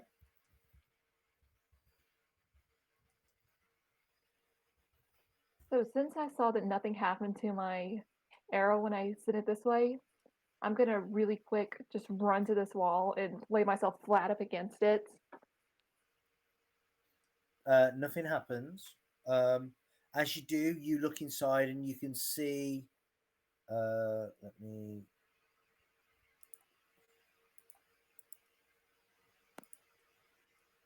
You see a figure lying there. You all see that now, by the way. Yeah, should do.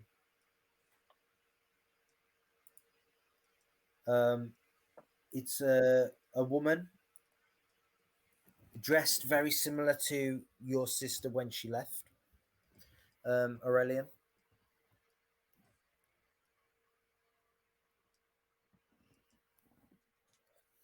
Vili. Again, anywhere you want to move to? Anything you want to do? I'll move to around here. You also see this female elf lying sort of on her side, face down, sort of thing. She looks pale, but not dead. She looks drained more than anything else. and you can see clearly the sort of haze. It's not thick; it's barely visible just around this area here.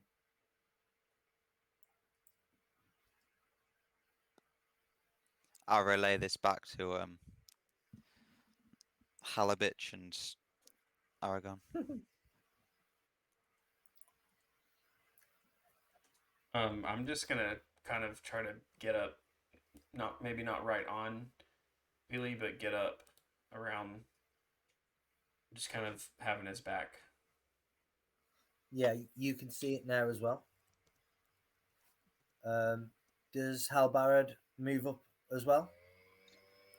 Yes, Halberd does move up. I missed that last part of the explanation, but I think I got the gist. Yep. Okay. Aurelian? I'm gonna wave to get the party's attention over here. Do you guys see me?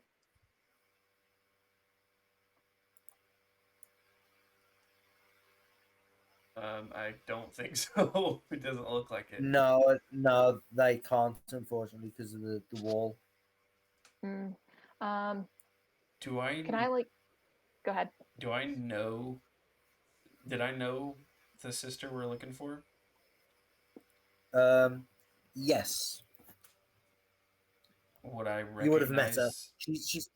She would have spent a lot of time away, so you wouldn't have seen her all that often. But yes, Would I recognize this as her? yes, she looks very familiar. As much as you can see of her, because she's lying with stones around her and stuff, so she's not fully covered. But yeah, you can what you can see of her. It's like, yeah, she looks like it could be. I will. But I don't see anything else in this area. Other than the haze. Are we in the haze? No. It's basically if I ping like that, it's basically the radius of my ping. Oh, well, if that's the case, I'm going to approach a little closer. Very slowly, very cautiously, potentially kind of quietly. Yeah, as the two of you step within the ring of the tower, out of your sister, Aurelian, because you can see as you start moving up, rushing, you I'm trying to be see, careful. you see a billowing form appear. Now, this form isn't exactly. It's not like a smoke. It's more like a shadowy malice that billows out and fills the area, and it surrounds your sister. And within it, you now can see a figure of what looks to be maybe an elf, potentially an undead elf, but it's not a physical form. It's more like a spiritual form. And I will just token layer that. And let me see, do I have? I do not have. And let's go on this. To back. And you see this form appear. You can still barely see your sister in the middle of it, but now you can see that this has appeared. And I would like everyone to select their token and roll initiative. Hey, Kevin, when I jokingly rolled initiative before, do you want to count that? It's bad. I will give you a chance. Thank you. I got a 5. But it Hey, will cost you Kevin. a soul. Yes. Can you roll initiative for me? I don't know how Tyler works Roll20 on a fucking phone. This is nuts. It is difficult. basically, when you select your character sheet in the top left corner, there's like a pop out window, and it will open a new tab. But it is very difficult at fiddling, so I can understand that. If you do need me to roll for you, I can do that for you. All right, let me get to. Oh shit, I'm getting notifications. Hold up. Well, in all fairness, Nathan, maybe if your character wasn't such a beta, you wouldn't have to worry about this kind of stuff. Wait, what you talking about? The thing I'm talking about is a whole lot of shit. He called you a beta cuck. Yeah, pretty Well, much. Roasted. Boom. Yeah, Big I didn't get reveal. any of that, but maybe you should get a laptop, and maybe I I should have get a a laptop with better battery. A laptop with a charger. I use the laptop for Roll20. I use my phone for our calls. I might have to do that going forward because holy shit. Yeah, Almost I had it. used to try to do them together, but that's why I was rolling dice and using paper Yeah. because trying to put Roll20 on the phone was the softest equivalent of a stroke I think I've ever put myself through. Yeah, no, I'm feeling strokey for sure. Very Um, stroke-like. okay. This Let's have a look. See if we are Stroking all is in sending. This doesn't look good, guys. Maglor, you are up first. So this being that came out of the fair-skinned foot and arm in the ground is clearly hostile. The arm on the ground was an elf. Or seemed to. It still seems to be there. Still lying there in trouble. It's literally just a case of she seems to be unconscious, not moving, not responsive, and now this miasma of shadowy spirit has risen up from out of her, and has billowed up around her in this large space. It's clutching a long sword in one hand and a long shadowy spear in another hand, but they don't look corporeal. They look incorporeal, I guess. They look like part of the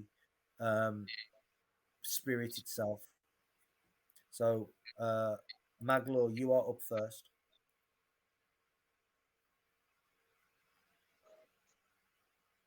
All right. I would like to, for my own curiosity, let loose my arrow when I see this specter being whatever come out of the ground.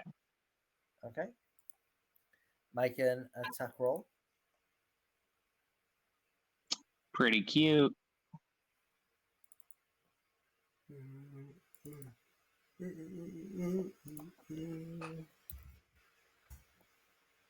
Okay. you see? Yeah, I Yeah, just that is 11 damage.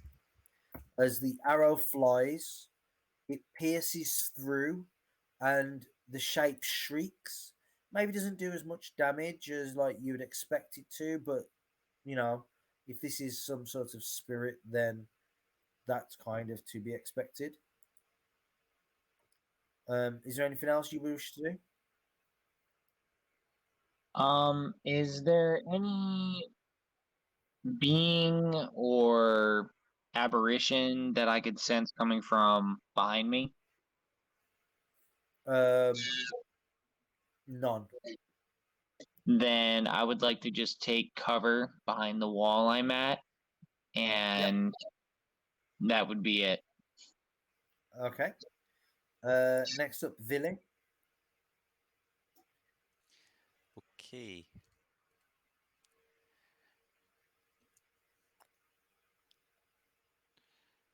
Can I just hide for now? Yes, you can. He's like, this ain't my Give fight. me a stealth check.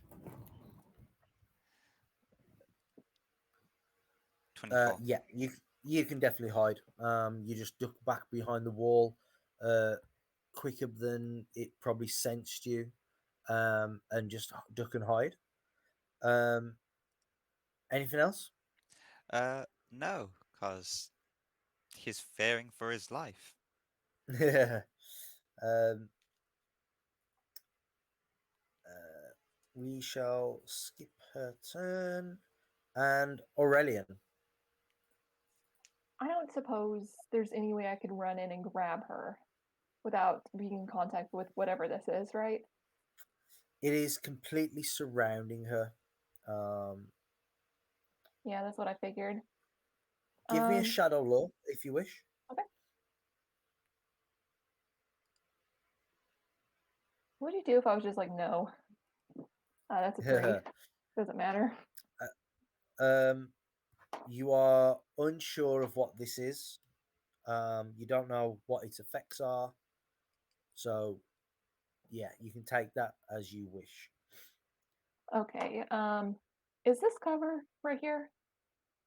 It's only a small boulder. Okay, so it probably couldn't serve as cover for me. No, it wouldn't. Okay. 5, 10, 15, 20, 25, and I will duck behind this wall here, and I will use Yep. Mind Spike on it. Okay. Yeah. Is that a spell or is that a cantrip? No, it's a spell. Yeah. Okay. Tell me again what my spell save DC is. What is your charisma bonus? Is it Uh, +3? it's +2. Charisma's +2. Then it will be 13. Okay. Is Mind Spike a wisdom save? Intelligence save, I'm guessing. Wisdoms. Oh, it is wisdom. Oh, okay. Public. He got a 22 on its save. Yeah, that saves. So he Yeah, only it takes half rolled. of that. Yeah, okay. He So that will. is 7. He ducks behind this wall, but then he pokes out enough to like focus in on this thing, and he just hisses into its mind, "Release my sister." It feels the effects, as in the damage of this, a little bit more because it's not resistant to it. And it shakes and um, as it felt the pain of this.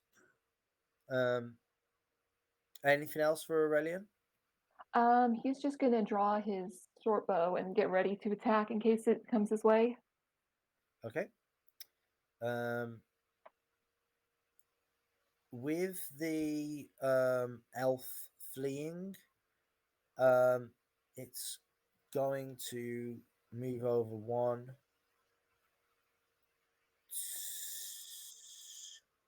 2 here, and it can't reach.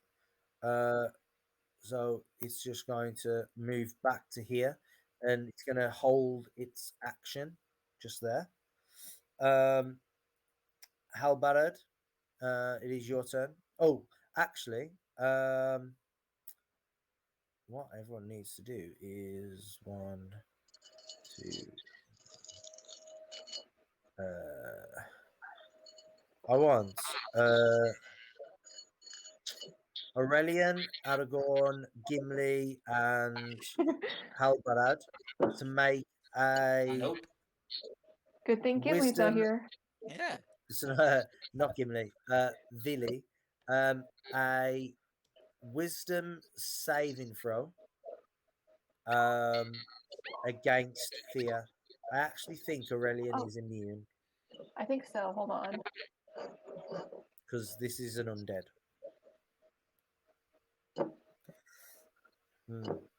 It's a 7. No, I'm immune to 7. the frightened condition if it's undead. Yeah. By the way, make sure you've all marked off. You have inspiration for completing the introduction. So you would have had inspiration for doing the intro, all of you. Did I get that plus? Did I get another inspiration because I got 2 nat 20s? Uh, I'll give you advantage on your first shot Okay, cool. with your bow. So really I have a 10 because I can add one of my features allows me to add my proficiency bonus to that as well. Also, I can allow a number of my companions equal to my wisdom modifier to pass their checks automatically. And my wisdom mod is 1. So probably Halberd will pass that check. Let's see. Appreciates that. If I'm reading that right. 14. A DC 14 save is needed. Or the strength of will. In moments of fear, your will can strengthen your heart so that you can withstand the greater terror awakened in all mortals by the denizens of the unseen world. When an undead creature forces you to make a wisdom saving throw against corruption or any effect that may cause the frightened condition, you may add your proficiency bonus to the check. If you roll either a 19 or 20 to pass, oh, that's if I crit. Never mind. I read that as 2 sentences. So that doesn't come into effect.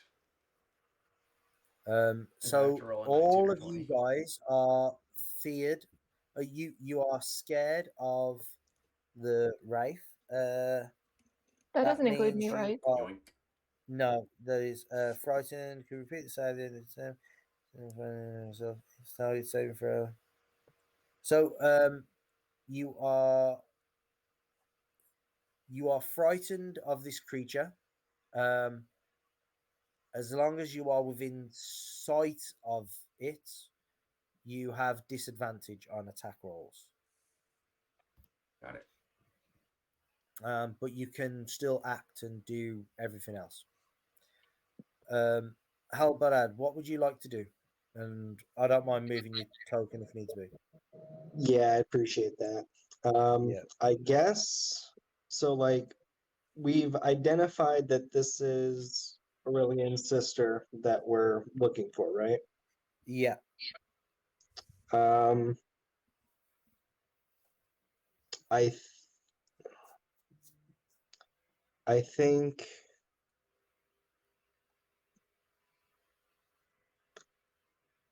Halberd's going to just charge in and try to scoop up the sister, and as much as he can, using as many movement things and defensive things as he can to run in, scoop the sister, and hopefully run out with minimal damage. Okay. You have got 40 speed. So So that'd make it 80 with a dash, eh? yeah, but I mean you can get to here because then to pick her up and start to carry her would require a check, Well, sure, which would take up your dash. that's fine. No, so you would have to make a check, an athletics check to pick her up and scoop her up. But Mm-hmm. then that's using your action to do that. Gotcha. So So, you wouldn't then so be I able can to only get dash. so far before I can scoop her. I mean, you can get to here, which is I'm the having a hard side, time which seeing is where here is. it's within the wraith. Well, within the spectre. Mm-hmm. But you couldn't pick her up and dash back out, basically. Yeah, that's fine. I figured this would be a multiple turn endeavor. I'm just hoping that my health pool is a resource that I could utilize, not to die. Okay. So, yeah. You dash into here, and Mhm. you get there and you begin to pick her up. Give me. I'll roll for you, right? I can roll my stats. I just can't move any Oh, of my pieces. okay. No, that's fine. You got better than me anyway, which is good. 11. You're able to pick her up, but like I said, you are still in this position, so you're That's stuck fine. there. Yeah, I'll accept that. Okay. You can make a save at the end of your turn. So make a wisdom save. Sure. Yep. Give me 1 second here. Not great at wisdom, Nope. as you can see. Okay. And give me a corruption save as well. Not great at that either. Jeez, Oh, yeah. that's a Okay. natural Now, one.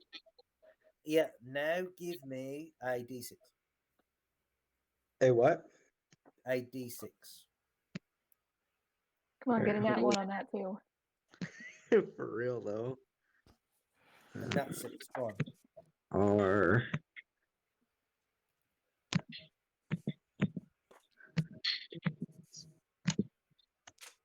Good did I lord. do it? You take 5 points of shadow corruption. So add another 5 points onto your shadow corruption, please. Oh, I can do that if you to get on. Or can you do that? So that brings me up to 8. Okay. Unless my shadow resets from that rest that we had. It does not. Okay, yeah, so I'm up to 8 then. Okay. Is that Um, bad? So when you get up to your wisdom score, which is 12, Okay. once you go past that, you acquire 1 permanent shadow. Oh, I see. So I got some corruption to play with. Yeah. Okay. Anything else? How about it? I guess the best I can do at this point is yell. I guess throughout this whole thing, I yell over to the party to try to cover me the best they can. I'm gonna poke my head out and just yell, "Be careful with your hands, you big oaf!" Leroy Jenkins. By the way, we don't have Aragorn in the turn order. I would be Whoops. last. I rolled a 5. You rolled a 5. Yeah. Okay. Um, Not sure why it didn't add me there, but I rolled a 5.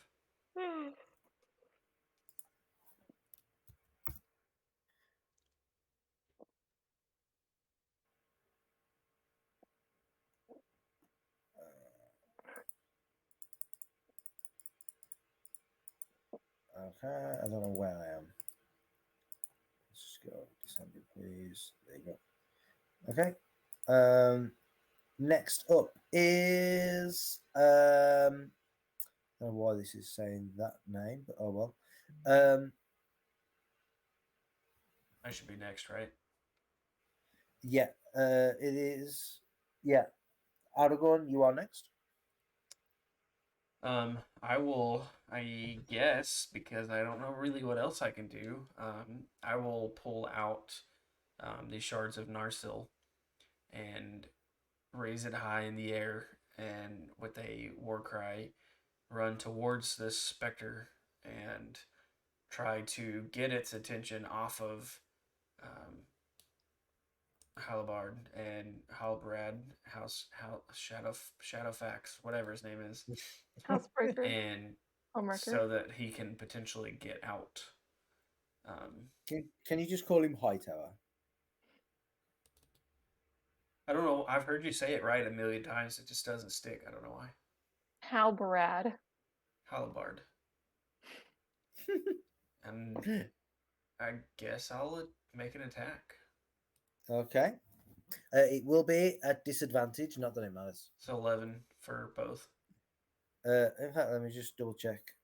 I've got a feeling the answer is miss.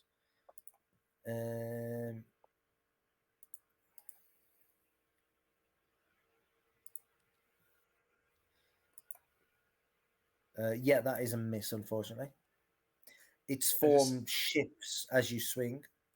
Yeah, I think as it shifts, I'm stepping up on one of these bricks that are over here, and in combination with the shift and like almost stumbling a bit, it just whiffs, and I will make my second attack as well. Wow, that's 2 dirty 20s. That is a hit. 11 piercing damage. That one.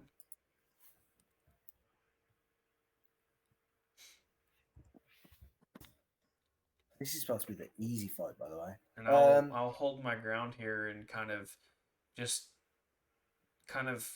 yelling at it, trying to get it frustrated enough with me to focus on me, so that how Brad can get the girl out. You can repeat your wisdom save to no longer be frightened. That's a 9. Then that is a fail. Still. Unfortunately. Next up is Maglor. You are up.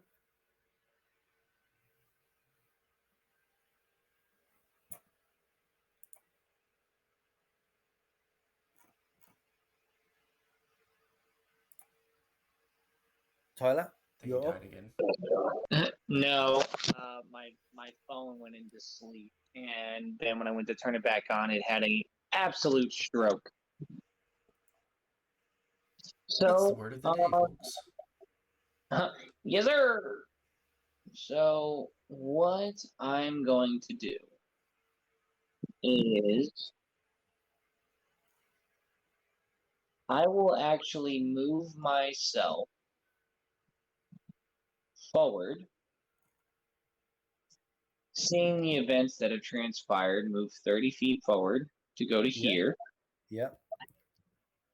That's going to put me out of reach. That's sad. You have got 5 more feet. I do? Yeah. You was here, right? 5, 10, 15, 20, 25, 30. Oh, okay. Was you this one or this one? I was at the corner. Here. Yeah, at the corner. That's 5, 10, 15, 20, 25, 30.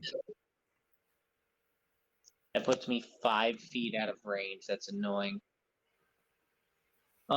At this point, I'm going to let loose another. You can hit here. Oh, okay. For you, okay. I'm gonna cast Toll the Dead on it. Okay. Which is a DC 14 on a. The spell damage is increased by 1 die when you reach 5th level, so 2d8. Or no, it's already been hit, so it's 2d12. Yeah. Unfortunately, this thing seems to be immune to necrotic damage. Bummer. Maybe I should do my homework. That's my valiant defeat right there. That's all I can do. Okay. Villy, you are up. Seeing as how I don't even know. Hal is Just call him Hal. Hal, yeah, Hal is trying to get this girl away, and Aragorn is trying to distract him. I'm gonna take my bagpipes out and try to distract him.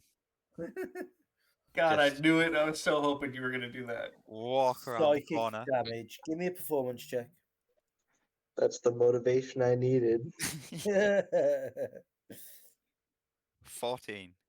14. I'm gonna use inspiration on this. Okay, reroll. Fuck.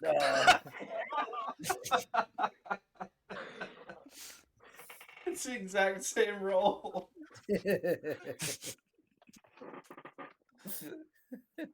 Fuck.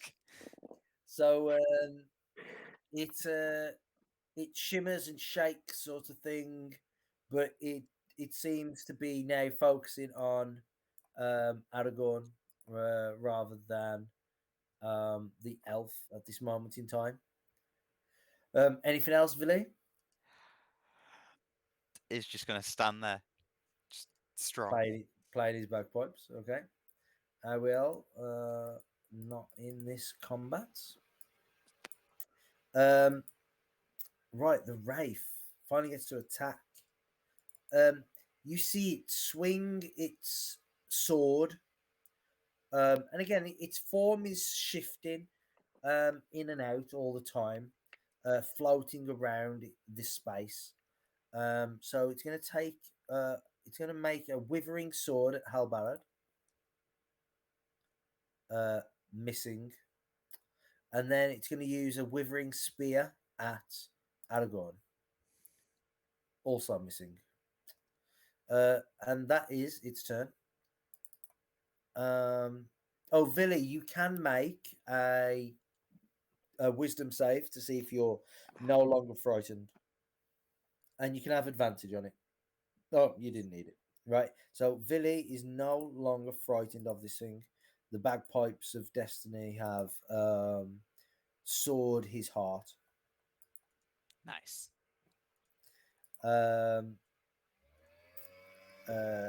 Aurelian, it is your turn. How's back? Oh. I think I already know the answer to this. It says my short bow has a range of 80 over 320. Does that mean I need to be 80 feet away from this thing?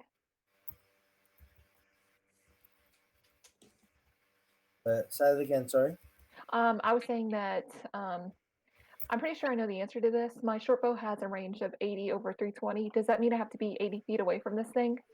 You don't have to be. No, it means if you are past 80 feet, right, then you are at disadvantage. Oh, really? Okay. Yeah. So you are fine from where you are. Okay. I'm going to go ahead and shoot at this thing with my short bow. Yep. And you said I get advantage, so that'd be 24 to hit. You don't get advantage. Oh, yes, you do. Yes, you do. Yes, you do. Oh. Yeah, it's a 24 to hit. For 9 piercing damage.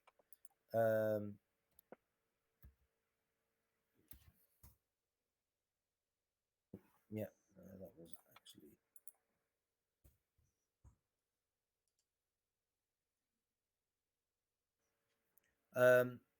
Yeah. Anything else for Aurelian?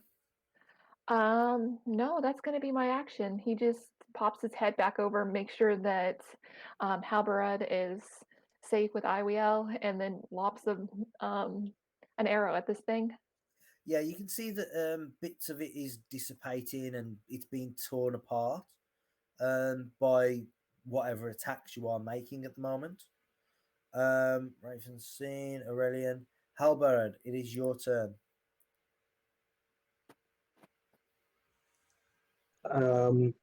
Can I disengage from this wraith spirit person and just try to run away with this?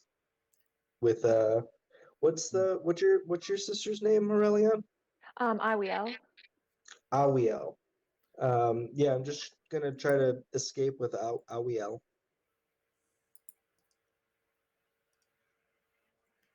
And I'm hoping it doesn't follow me. Which direction? North, south, east, west, northeast? I guess back the way we came, so south. Okay. Then we'll say you move 5, 10, 15, and 20 because you are carrying her or dragging her away. Probably carrying. Yeah. Give me a wisdom save as well then at the end of your turn. Yeah. Would I be able to dash with carrying her? No, because you're disengaged. Gotcha. Yep. Well, You son are of a still biscuit. frightened. I'm terrified. Yeah. Can I motion for him to come this way so I can help heal her? Yeah. Yeah, you can certainly do that. Aragorn?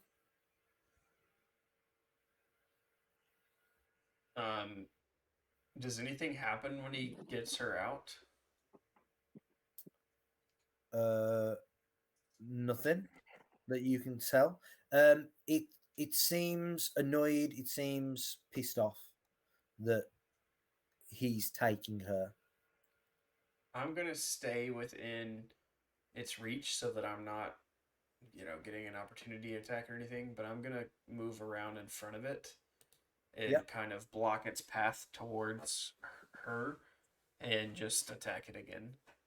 Yeah. Okay. Kind of trying to keep its attention again. Do do do do do do.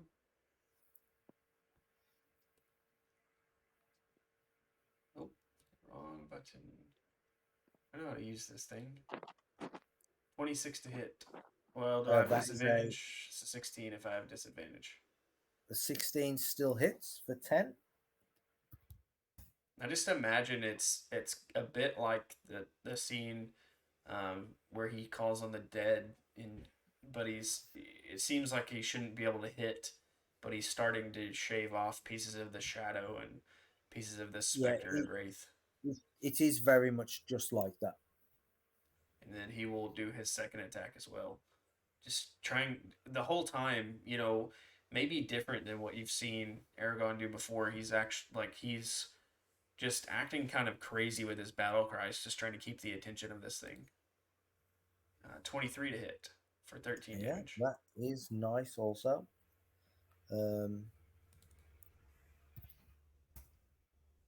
Yeah, and again, you can see that this thing is being ripped to shreds and dissipating pretty quickly. Put an 8 on my wisdom check. Yeah, but you are still frightened by it. I feel like you can. That's part of the reason why he's fighting a little differently than he normally does. Maybe if Albert wasn't frantically carrying this girl off, he would notice that Aragorn's quite frightened right now. In spite of the strength he's showing fighting this thing, he's a bit afraid. Yeah, of course. I believe it is Maglor. Tyler has had to disappear, unfortunately. Bardic Inspiration. Woman's Gift.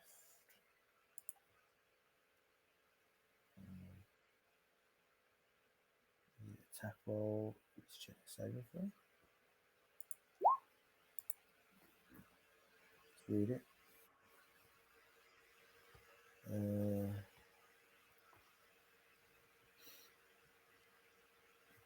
It is excellent. Right.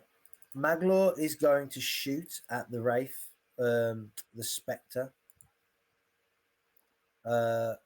Missing, unfortunately. And then he's going to give a Bardic Inspiration to Aragorn.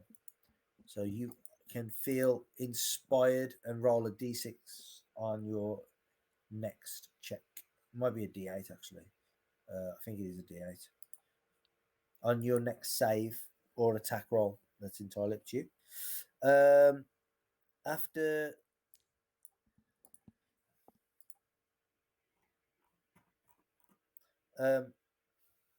Maglor, it is Villy. It is your turn, Villy. Seeing as how his bagpipes didn't work, he's pretty pissed off, so he wants to get in close and hit him with his sword. Yeah, you will get sneak attack. Does he get advantage also because they're flanking? What have I done? What did I do with the wolves?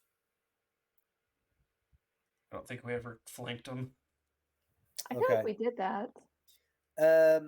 If you can get 3 people around something, you can have a +1 instead of advantage, because there's lots of ways of getting advantage. So I'll do +1s if you can get 3 people around. 22. He's not disadvantaged, so thank God. Yeah, 22 for a 19. Oh, Villy. Oh no. You almost Jeez. destroyed it. Oh. Yes, you almost destroyed it with that attack. It is down to 2 hit points, by the way, everyone. Don't think I can do anything else. The So, suspense. 10, 15, 20, 25. Yeah, nothing else you can do, unfortunately. Was it a sneak attack, was it?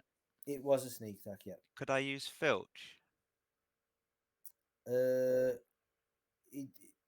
that say to steal from pockets? That Because this thing definitely doesn't have pockets. just like any weapons that it isn't wielding. Yeah, no, because it's effectively a spectre, a Yeah, ghost. So it's kind of doesn't have a physical body. fair enough. Yeah, unfortunately. So that was Villy, Ariel, and then Aurelian. I'm gonna try to kill steal this. You're gonna Does kill that- still instead of stopping and helping save your sister. You're gonna go Okay, you for know the what? you're gonna go for the kill. Man. It's Um, gonna take me dicks. another turn to get to her anyway. Well, I can run to you, but still. Nah. Unfortunately, a 12 misses Aurelian. Dang it. You almost shoot the dwarf on the other side. He's probably used to it. Elf shooting at him, definitely. I imagine that I go to aim and I just like happen to look over at Iwiel and I whiff my shot by just a few centimeters. Yeah. The Spectre is going to make an attack against Villy with his withering sword. Oh. Roll. What the hell? Wow. Yeah, roll max damage. Yeah, that's 19 points of necrotic damage, Villy, unfortunately. You do have uncanny dodge, which allows you to half that damage. Yeah, I'll do that. Yeah, so you take 9 points of damage instead, but you will take 4 points of shadow corruption. And then it's gonna do a withering sword against Aragorn as well for 17 necrotic damage Got it. and 2 shadow points. And then it's going to move to here. Obviously, Ariel is with Halberd at this moment in time, and it's going to attack Halberd with his withering spear.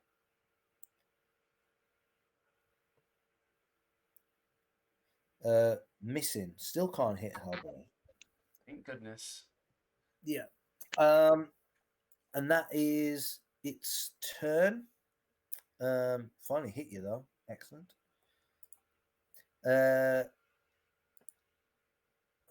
Two of them. No. Halberd, it is your turn.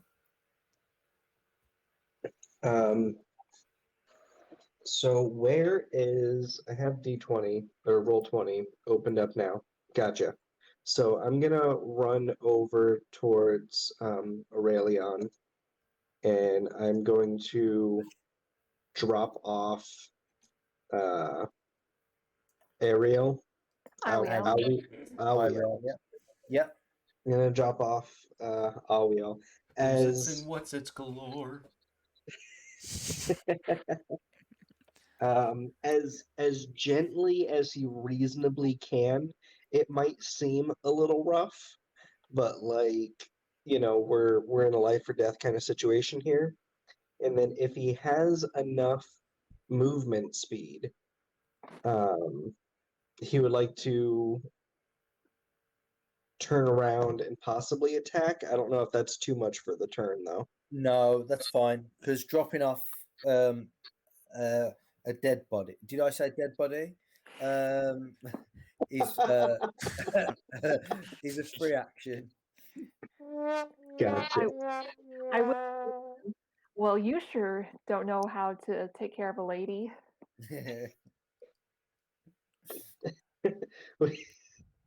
He's not even going to acknowledge that. Probably better for it. He's got things to kill. Just be lucky he doesn't flip the table on her. Start beating him with it. He materializes a table. My next character is going to be have a packed weapon that's a table. Is that improvised? You gotta have a tavern brawler feat as well. Yeah, always. I love the tavern brawler feat. So am I able to do some attacks? Yes, you are. You're able to step in here. Yeah, so he's going two-handed. Can they both be reckless? Oh, absolutely. Yeah, you only Absolutely. you only need to make like hit once. That 21 hits. He's got disadvantage though, so there's just straight rolls. That's a 10 and a 9, right? Oh. Jeez. Yeah, so like he runs over, he like bowling rolls Awiel over to Aurelion, and then he just starts swinging wildly. But you are scared, so you're swinging with your eyes closed like this. Yeah. What's that sword? Almost cutting. Basically, yeah. Yeah, almost cutting Aragorn in half. Oop. But yeah, I guess that's my turn. Yeah, that's just it. I won't be able to take a defensive stance, will I? Or what's it? The dodge action? That's too much. Yeah, that's an action. Gotcha. Okay, that's too much. Okay, I see where my line is. Someone please kill this thing. Aragorn.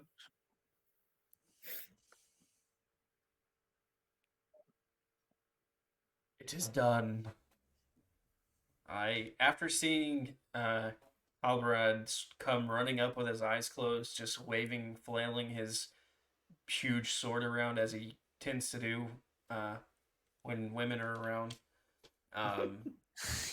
I'll just take the shards of Narsil, this broken blade, and I will just stab. Like, as it shifts, it just happens to expose its front to me, and I will just hand on the pommel of this blade, shove it into where the heart would be normally, and hopefully it just starts to disintegrate and dissipate and disappear. Yeah, with a screech, it almost explodes and dissipates as it like explodes out from where you are, and it is gone. It dissipates.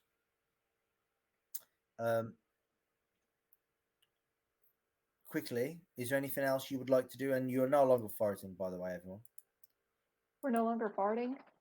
Frightened.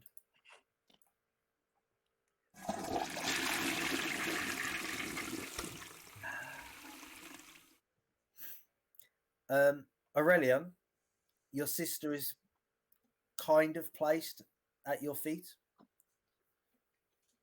Is she conscious? Give me a medicine check.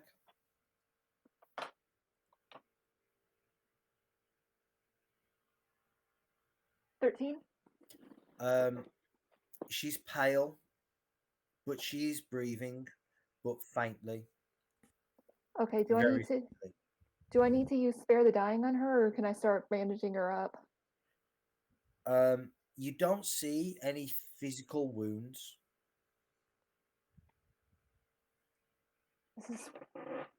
But she looks drained. I'll call you guys over. This is bizarre. I've never seen anything like this in all my years studying medicine. Probably because I hated it so much, but still. Do you just go back, Villy? Sorry, and you know when you do your medicine check, uh, did you put your hands on an examiner? Yeah. Excellent. Oh no. Oh Lord. Fuck. How am I supposed to look at her if I'm not like turning her over? A energy as you touch her, a negative energy hits you like a wave, and it ripples through your body. As it hits you, your head rocks back, almost like you've just been clocked on the chin, and your eyes roll, and you slump on your knees, propped up by your hands, as if sleeping. At the same time, as soon as that happens, the three of you, after just defeating the that large miasma spectre, you see these things appear. Now, they don't look the same, right? Even though the token image is the same, they don't look the same. These look like, in fact, they are actually the wrong size, right? These look like elven, like spirits, and they materialize all around in groups of 4 with their elven blades, elven armor, elven helms, and they draw their blades, and in silent screams, they look at you and charge at you with their swords raised. And that's where we're going to have to leave it for now. Are you telling me that I activated another trap? It's a trap. Yes. Sounds like it. Yes, but at least you didn't get teleported. Oh, I guess you did get teleported, actually. Where did I get teleported to? We'll find out next time on Dragon Ball Z. Your body is still there. That's all I will say. Mm-hmm. We will pick up next time. So I got in another carry. dimension. You said the thing. All right. Anybody got any parting words? Or we sign off? Nathan, how'd you find it? I found it great. It's pretty fun. Yeah, I have much more to explore. The combat was the trigger for the story, not the end of the game. So there was lots that I wanted to do and explore. Should know better with this group. I should have known better. I think we can wrap up your one shot in one more session. I thought we could do it in one more session also, but then this happened. When we decided to play a one shot, I said, this won't be a one shot. And Kevin was like, we'd probably do it in 2. And I'm like, maybe. Maybe 5. Yeah, I'm thinking 4. It was that bar fight. No, really, it was the 2-hour lead up to the bar fight. We should It just was not be Tyler. allowed in taverns. It was Tyler. I'm not getting involved in this. I'm gonna hide. And then derailed the whole thing. All right, y'all. Well, it was fun. I think next week we're back in Barovia for Curse of Strahd. I would like to say, you and I are not. True, No. I will be, but Ragris and Orden will not be.